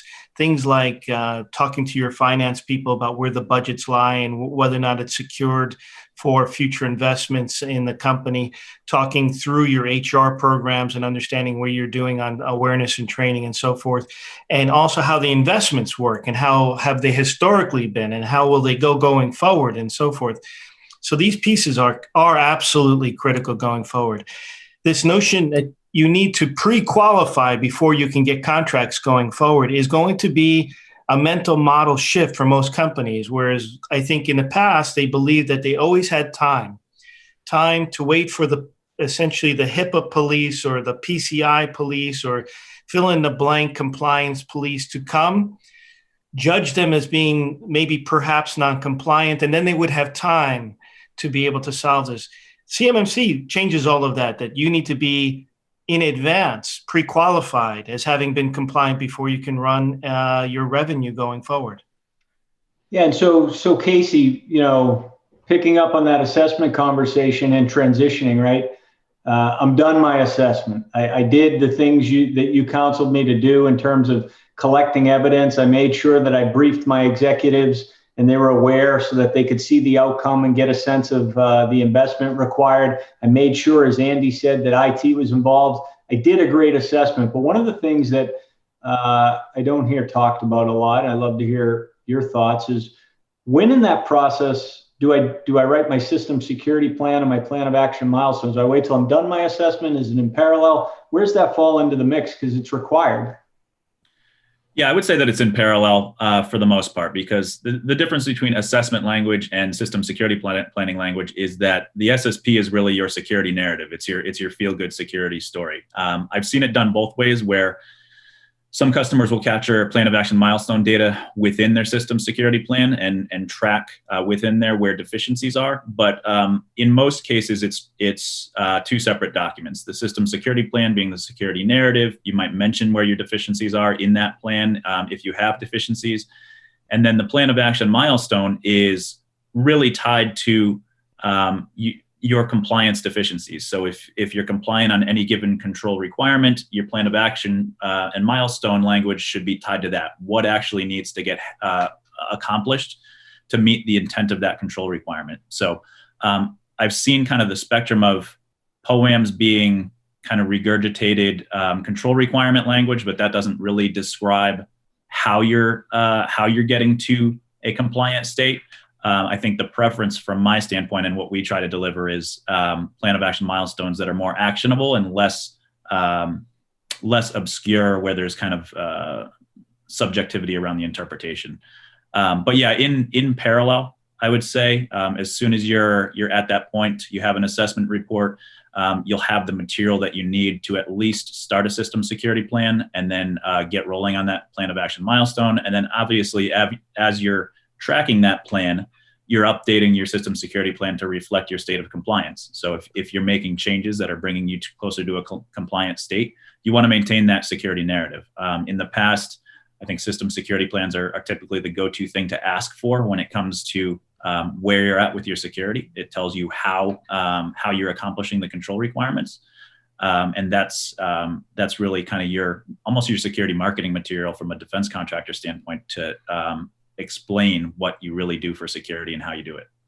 Yeah, it really is kind of the visual representation or the documented representation of how you're meeting the system security plan is the documentation of how you're meeting all the control requirements. And, the other thing that I'll just bring back to assessments for 1 second, you're talking about SSP and POAMs. Another challenge, Andy, right? So many times you'd see sometimes security reports into IT, right? It's all over the map depending on the organization, but that means the budget's in IT. So a mistake we've seen many times is, hey, we're going to go do an assessment ourselves. We may even contract with a third party ourselves, right? And it's just all kept within security. And then out comes this assessment and these POAMs that say, we got to get multi-factor authentication. We need whole disk encryption. We need to go from E1 to E3. And it's this laundry list of cost that then they go hit IT with, and IT wasn't brought in, wasn't part of kind of the executive stakeholder process, and didn't get this slow build up to say, okay, we know something's coming. So Andy, oftentimes, we see many customers at 70% or more non-compliance. You've had tons of experience on the IT side, bringing them from 70% non-compliance all the way up to 100% compliance. But with that laundry list of POAMs and sometimes, frankly, a surprise cost that you weren't budgeting for, where do you start on the IT side of the house? So another great question, Eric, and in fact, this is kind of a religious discussion that Casey and I have very often coming out of an assessment into how do I work implementation to really address the non-compliance. And what I'd say is that I think the biggest mistake that I've seen made is that I have an SSP and I have 18 POAMs associated with it. I try and jump and address all 18 at once, and that can have disastrous outcomes, because really what my playbook in this, I think, is very, very simple, is to start with fundamental building blocks. So if you think about the IT environment and where we're at, it's very typical that we will see, hey, there's issues around vulnerability management, there's issues around endpoint protection, I might need to implement multi-factor authentication. And I could easily see myself doing 18 different projects, even if the budget allowed and I had the budget. But then I have to think about, how does that impact my infrastructure? How does that impact all of our end users? And what does that really mean to the operation of IT? So, in essence, Eric, my view of the world is very simple. I start with the very basic building blocks. And so I would look at it, and I look at this fairly logically and say, let me start with the endpoint. Do I have good endpoint protection? If I don't, fundamentally, that's where I want to go. I want to implement endpoint protection. I want to make sure it's effective. Once I have that endpoint protection, I'll start thinking about vulnerability management. Vulnerability management, do I have a capability to identify where my vulnerabilities exist? If I don't, then let me start working on that. Then once I have an effective vulnerability management process, that identifies where I need to go after patching. And so, in essence, what I'd say, without going through every single step of an implementation, is that start with the basic building blocks. And those basic building blocks, one, will have a massive effect in their impact towards gaining greater compliance, but two, will ensure that as we implement these changes and infuse these changes, that we don't fundamentally break our environment. So I think, in essence, what I'd say is, but focus on the building blocks. The building blocks will have a major impact to how we're compliant, and then following on from those, we can start implementing some of the more sophisticated things that potentially have greater disruption. That may be around sophisticated monitoring as we move forward, definitely multi-factor authentication, and then even cloud-based security as we start moving further afield.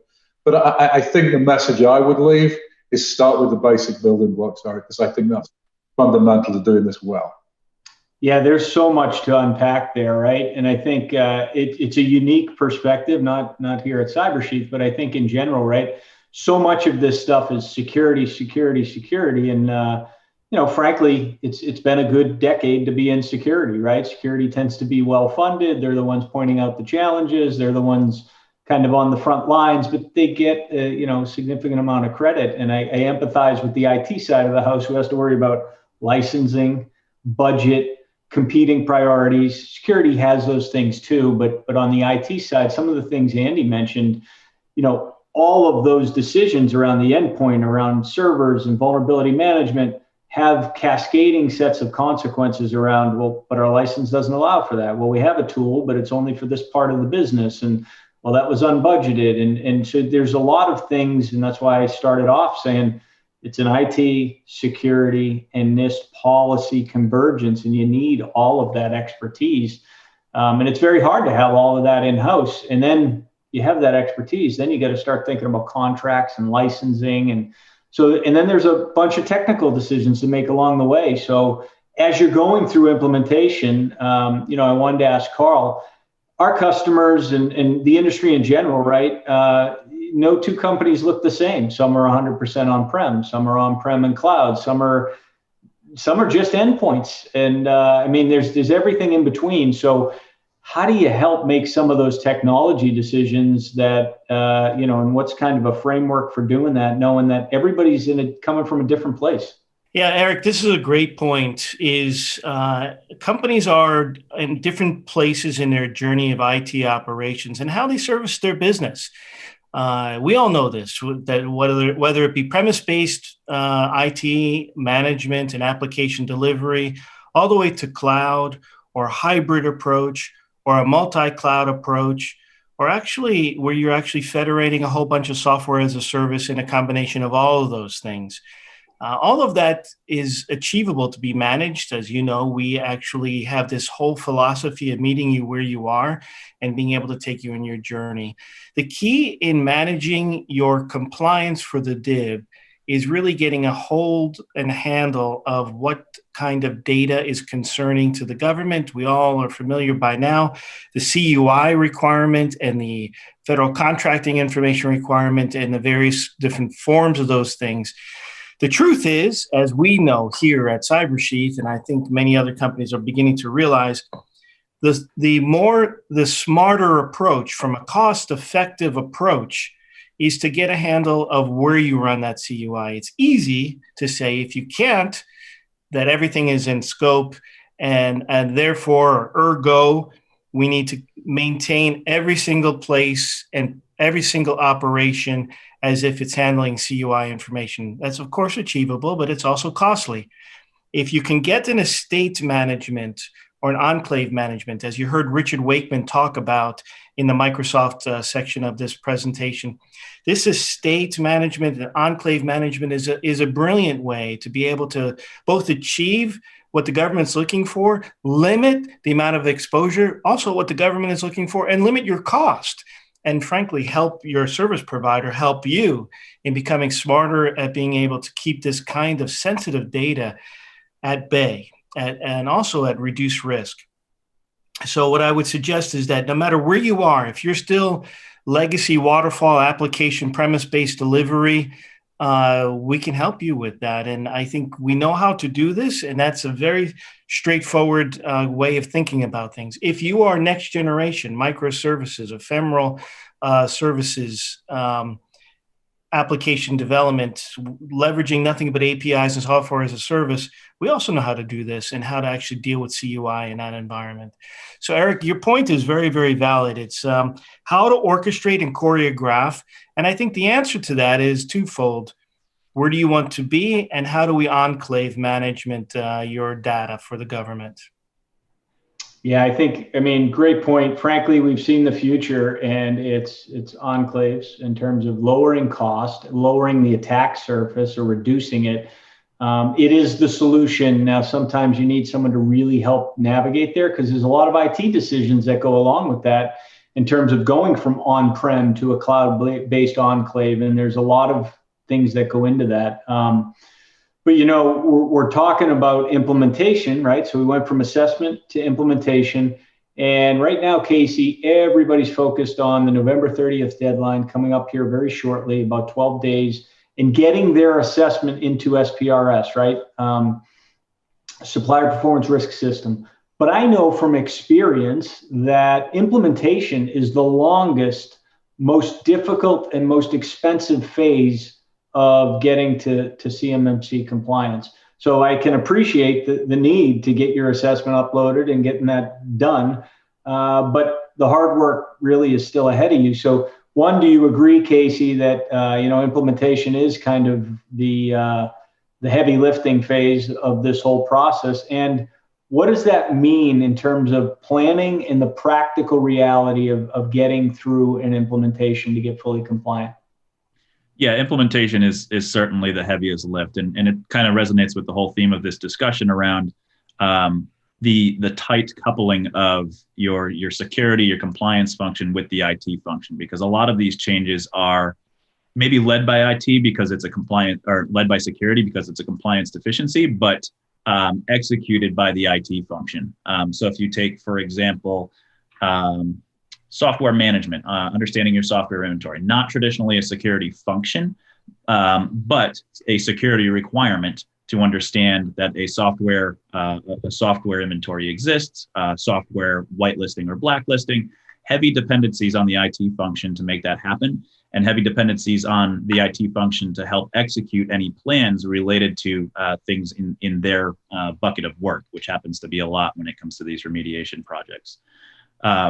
With that said, I mean, I think from a timeline perspective, going from assessment through managed services, implementation is probably the biggest kind of component of the project, as long as you're considering the fact that when you get to the end of implementation, you're turning this over to an operational phase that it's a continuous process, right? So there's continuous processes for you get yourself to a compliant phase and you manage that compliance, and then you also need to have your processes in place to understand that you're staying in compliance. So regular assessments, continuous monitoring, things like that to keep things in that compliant state, self-assessed and self-correcting.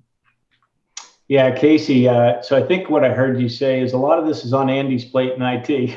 So he's going to have a lot of work. But you touched on some things that I think are very important to highlight here. So one, there is no end state, right? So one of the mistakes that we see sometimes is, all right, we're done. We got everything implemented, but there's a management phase to all this. But before we get into the final, assess, implement, manage, before we get into management, one of the questions I get all the time, literally multiple times a day, customer will call and say, I have a company. How much and how long will it take me to get compliant? And it's like, oh, we need a little bit more information. But it's a fair question, and I understand it. And so, Andy, I want to talk a little bit about scoping because, as Casey said, a lot of this is in the IT side, and one of the challenges sometimes is if the security people are leading the conversation, they don't necessarily have all the information that resides in the IT side of the house in terms of, how many virtual machines do we have? How many assets do we have? All that kind of day-to-day operational data that comes out of IT. Talk a little bit about scope, Andy, from an IT perspective. How do I start to get, forget the types of information, but how do I get my hands around the IT state from a scoping perspective? And Eric, that's a really perceptive question because, when we think about it, and I'll head back for 20 seconds to assess, even in trying to scope out what it is we're looking to assess, there are fundamental pieces of information that we need. And so in tying back to that, this is really about the core processes, IT service management processes. This is around configuration management. It's around asset management. And it's about setting out your store to understand what does your enterprise look like. So in essence, as we try and figure out what it is we're looking for and what we're actually going to be included in scope, the first thing to start with is something very, very simple like, well, what hardware do I own? Do I have an asset inventory? To the point that Casey made earlier, what about software? I have to then link software to hardware to understand the relationship between the two of them. And I think so what you end up doing there is you end up having a great picture of your environment, which then allows you to scope where it is you need to go. What platforms do I have? Do I have Windows? Almost definitely. Is there Unix? Do I have Linux? And then being able to eloquently really shape what the enterprise looks like to make sure that when you do go and look at implementation, you have a plan of how I'm going to address the different platforms that I run. But I think the most important thing to note as we're working through what does scope look like is that one, no two customers are the same, and two, in order to really understand how effective and successful you can be, is to make sure you understand what do I have in my environment today. So asset management, whether it be software or hardware asset management, closely followed by configuration management and change management, those interrelationships really will help us, one, scope out what we need to go and assess. And then when we start thinking about the implementation piece, how do we segment what we're going to do? Because in essence, as you'd suggested and talked about, we often see people at 70% non-compliancy. And that pretty much means that I have to touch every piece of their environment. So what it allows me to do, if I have a good picture of what the environment looks like, the platforms look like, the hardware looks like, the software looks like, I can put together a plan of implementation. So as I do this methodically, I don't, one, interrupt the operation too much. Because the other thing I'd say as an IT operations guy, and we have this discussion all the time, is that we don't often think about the person at the end of a computer who's trying to do their day-to-day job. So as we do think about compliance and implementing any improvements that are required to gain that compliance, how do we effectively implement without impacting the very people that keep our business afloat? So it's, in my mind, it's all about asset management, configuration management, and change management. They're all intrinsically linked to basically ensuring that as you approach implementation, you do it in a very methodical manner and you understand the impact to your end user population. I think from my perspective, they're critical to a successful implementation. Yeah, and so that scoping data, Carl talked a little bit about scoping around the actual data, right? Is it FCI? Is it CUI? Andy talked about the scoping of the infrastructure and the IT estate. And it's funny, we have almost a running conflict internally sometimes with our folks in the sales side and the folks in managed services because a lot of times customers don't know the answers to these questions, right? So we have a very simple 3-page scoping document that we use. We have a much more comprehensive 15-page one that Andy and his team would love the sales team to use because the more information, the better, right? But it's hard to get companies to fully think about all this stuff that sometimes they don't know. They might not know. It's forced a lot of re-examination of existing contracts. So when you start to, I think our IT vendor does that. I think our IT security, our MSP is on the hook for that, but they actually have never done it. So it forced a re-examination of some of those things as you start to think about the technical scope of what you have to manage. And frankly, that's why we ended up getting into the managed IT services, because we're doing managed security services for many, many years. But we realized over time, and the best way I know to put it is our customers wanted one throat to choke. They didn't want an IT vendor and a security vendor and have to, have that argue, oh, that's in their scope, that's in their scope. So we eventually just acquiesced and gave our customers what they were asking for. And Carl, that goes into management, right? Because as you've done your assessment, you've done your implementation, you've achieved compliance, you're getting out of the implementation phase into managed compliance, whether you're doing it internally or you're hiring a third party. That coordination between IT and security has to really be somewhat of a performance art at that point, because they need to stay in lockstep or you're going to fall out of compliance and all that good work you've done, you're going to regress, Carl. Yeah, Eric, as you were talking, there was many things that came to mind whereby this DIB set of DFARS compliance really goes counterculture, right? For, I would say, the better part of 2 decades, IT has gone in a mode to outsource and then to offshore. And the offshoring was on many levels. Sometimes it was H-1B employees that came to the United States that were less expensive, but they were getting an opportunity here. Sometimes it was actually the IT operations leaving the United States and going offshore so that you can gain some benefit in some cost reduction, maybe some local worldwide global data centers use, and also software maintenance development situations whereby you would have things like call centers for your TAC, your technical analysis centers, the ability to actually do break fix, the ability to maintain your software, which was often by many companies and still is today for the last 2 decades, the trend, the norm, the predominant way in which you did IT fulfillment was in those 3 areas. Now come along DFARS, CMMC, and the increased requirements for data sovereignty and for supply chain security, and you kind of break that whole model, and that you have to now look at things once again with a fresh new set of glasses.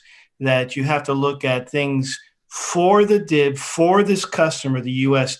Defense Department, and your attributes of managing security. And this is sort of the long answer to your question. Now has to be reintroduced again. Do we have U.S. citizens with the proper background investigations, depending upon the data that they're working on? Are the tools and the operating locations, are they data sovereign? Are they sovereign in the U.S. for operations, for CUI information? Does the maintenance and the call center and analysis centers and the break fix and the vulnerability assessing and the response and the forensics and the capabilities for data backups, do they all reside data sovereign? Because these are all part of the rule sets. So the answer to what I was thinking about as you're going through this, Eric, is, this model needs to be tended to by breaking first the assumptions that you've used in the past and much of many big companies' IT operations, And I think this is the way we've gone about it here at Cybersheath, was to give you a fresh new look. Now, the piece to this, I'm sure, if I was listening to myself talking, would be, well, that sounds expensive to me, because, you know, the reason why we did all these things was to offshore was for mostly cost reduction purposes, or sometimes it was to gain access to talent. The truth is that in today's world, if you can bring IT, security, and compliance management under one house and do that very, very well, you gain the efficiencies, no kidding, the efficiencies of scale, as well as the reduction of the friction between the siloed solutions. And this is what I think we're going to market with in a very powerful way, so that we can provide you at or above your normal quality levels and at or above your normal compliance levels. That's how we're thinking about it, Eric. Yeah, and I think the manage piece, right? Again, whether you do it internally or not, and I just be transparent. I think that companies of a certain size, right, the big primes, are going to do most of this in-house because they can. The majority of the supply chain isn't, right? You need help. You need a trusted advisor. And look, I was there. I was the CISO for the second largest global aerospace and defense company in the world, and this was a little while ago. And security wasn't as well funded or as mature or as publicly talked about it was today. So we had a pretty bare bones budget until some things changed, and then we didn't.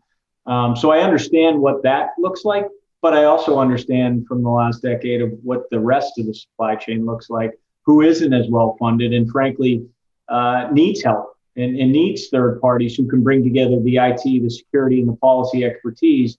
And the big thing that I think is so important about bringing that together, I think Carl uses an analogy frequently that, most of us don't do our own taxes. Probably almost none of us give ourselves our own medical care, right? At some point, it's not worth the cost savings for me to kind of Google my symptoms and home treat myself, right? There's a point where it gets serious enough that I'm gonna go get some qualified third-party expertise, right?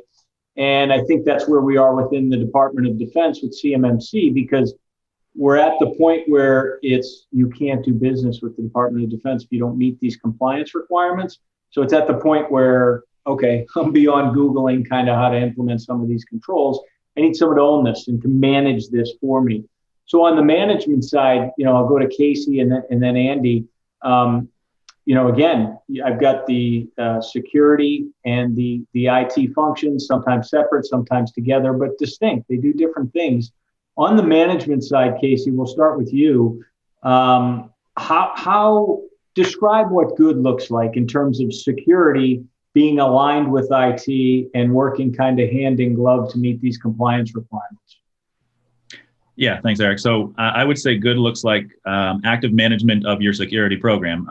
Now, there's kind of two angles. There's the compliance management, which is kind of it's a set of tasks, right? You want to do annual internal security assessments. You want to do annual risk assessments. You want to maintain your system security plan and your POAM. And again, back to that system security plan, there's the initial efforts to get to compliance, but then there's the self-measurement and self-management of your environment from that compliance perspective endlessly. So having those processes in place to measure yourself, ensure that you're scoring yourself appropriately, and then establishing or managing that plan of action milestone for any deficiencies to have the ability to self-correct. And again, with that said, you're assessing the IT function in a lot of cases with regards to how technical controls are in place.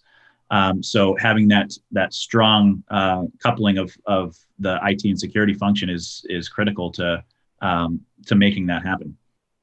And I think one of the most visible representations of that, Andy, is in the vulnerability management arena, because oftentimes the tools to find the vulnerabilities are run by security, and they'll tell you have X number of vulnerabilities, and okay, IT, go patch it. And I think we've all seen poorly managed environments where there's a tremendous amount of friction between IT and security, because security is kind of just piling on, and IT didn't get any more resources to deal with the problem. So, Andy, the flip side of that, what's good look like from an IT perspective in a partnership with security? And I think the vulnerability management example is a good one. So I think, first of all, I'd echo what Casey said. I mean, honestly, It's what I said in the introduction to this when we talked about, what assessments look like. Is it's a team sport. And, going from large enterprises down to small businesses, you see the gambit from stovepipe to, one person managing all of it. And the reality is that it is a team sport.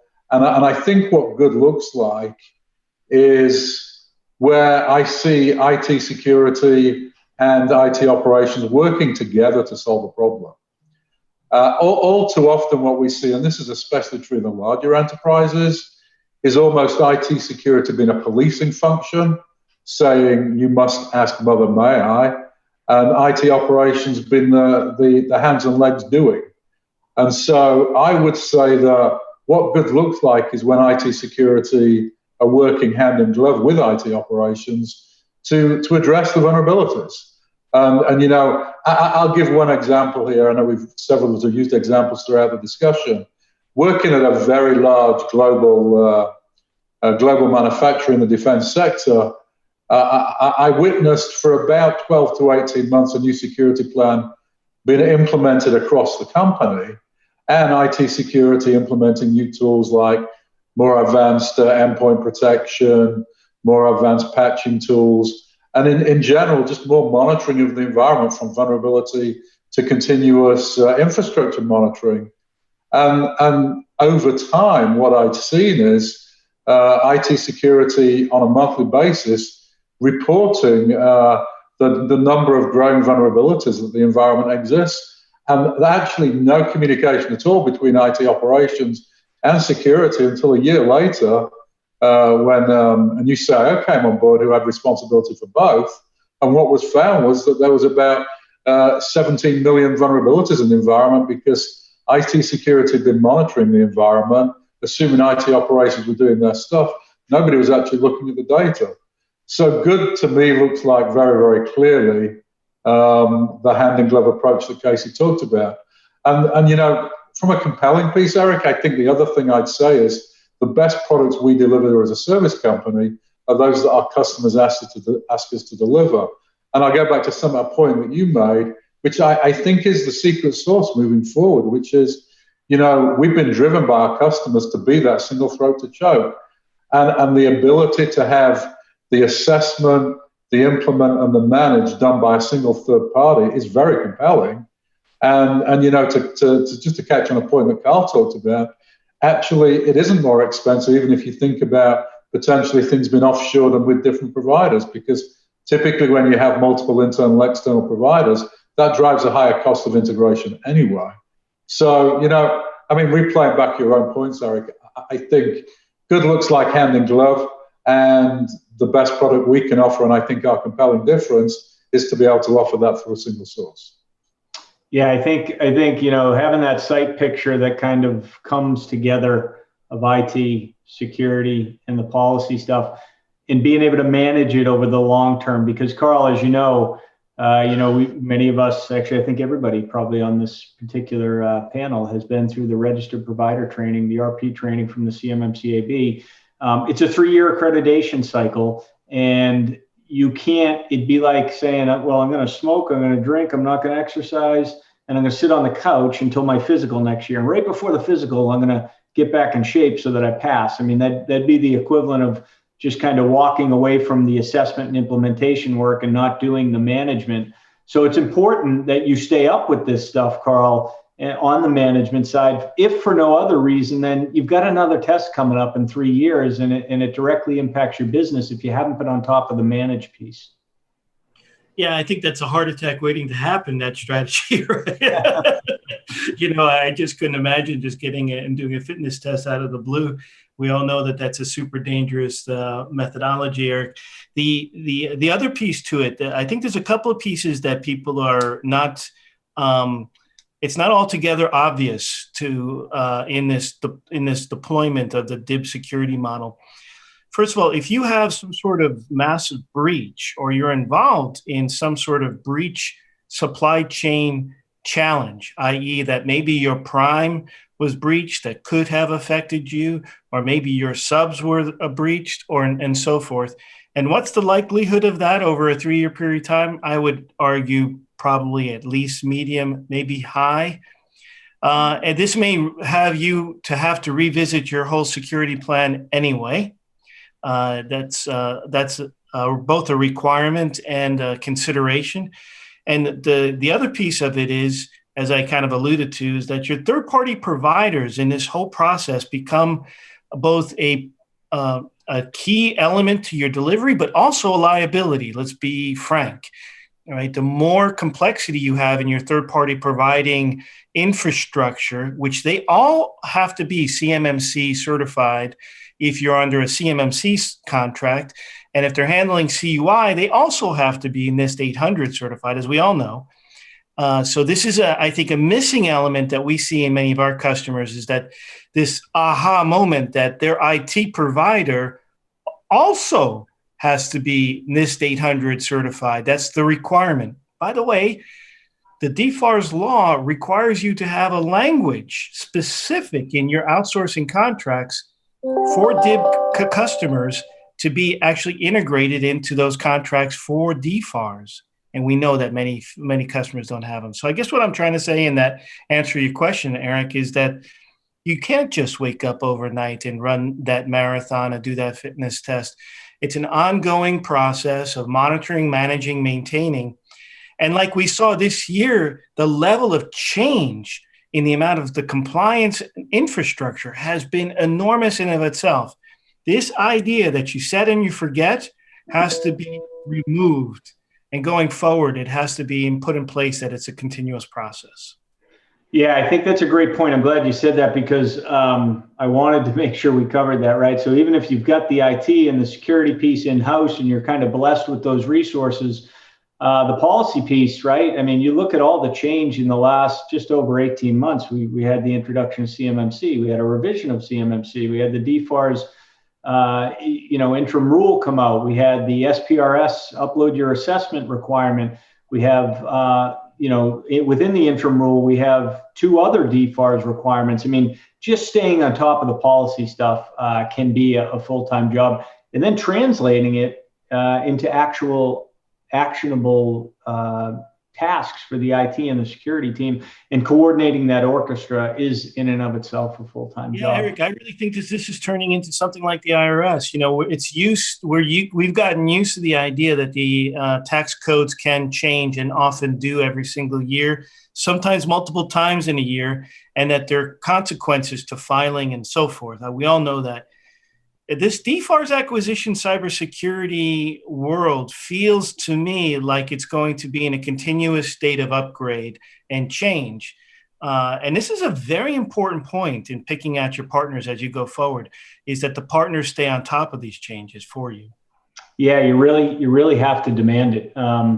We obviously would love to be that partner for you, but regardless of what path you choose, we appreciate your time today being here at CMMC Con 2020.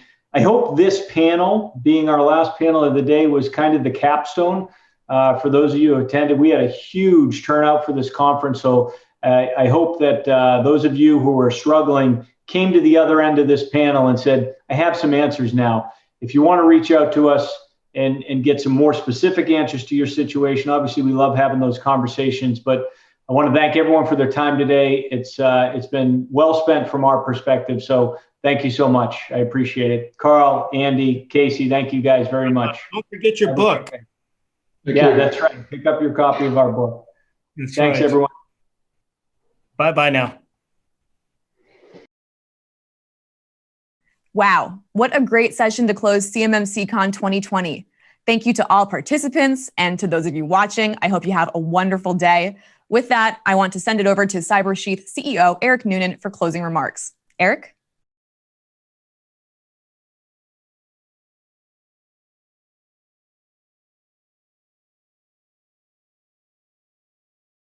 Good afternoon. What a day. I hope everyone enjoyed today's event. It was an incredible session with Katie Arrington to kick off the day. I hope that was an informative format for you, something a little bit different than what you've seen before. Answered some questions that I know haven't been asked before.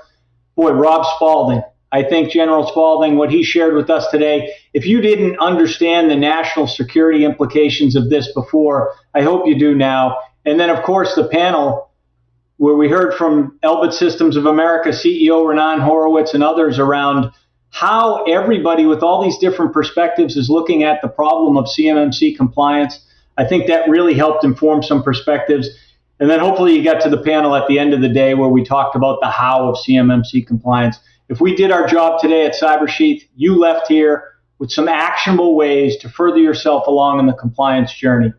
Of course, don't forget, be on the lookout in the next 2 weeks. You're going to get a copy of our free ebook, CMMC Companion 2020, which is going to give you everything you need to know about CMMC and NIST 800-171 compliance.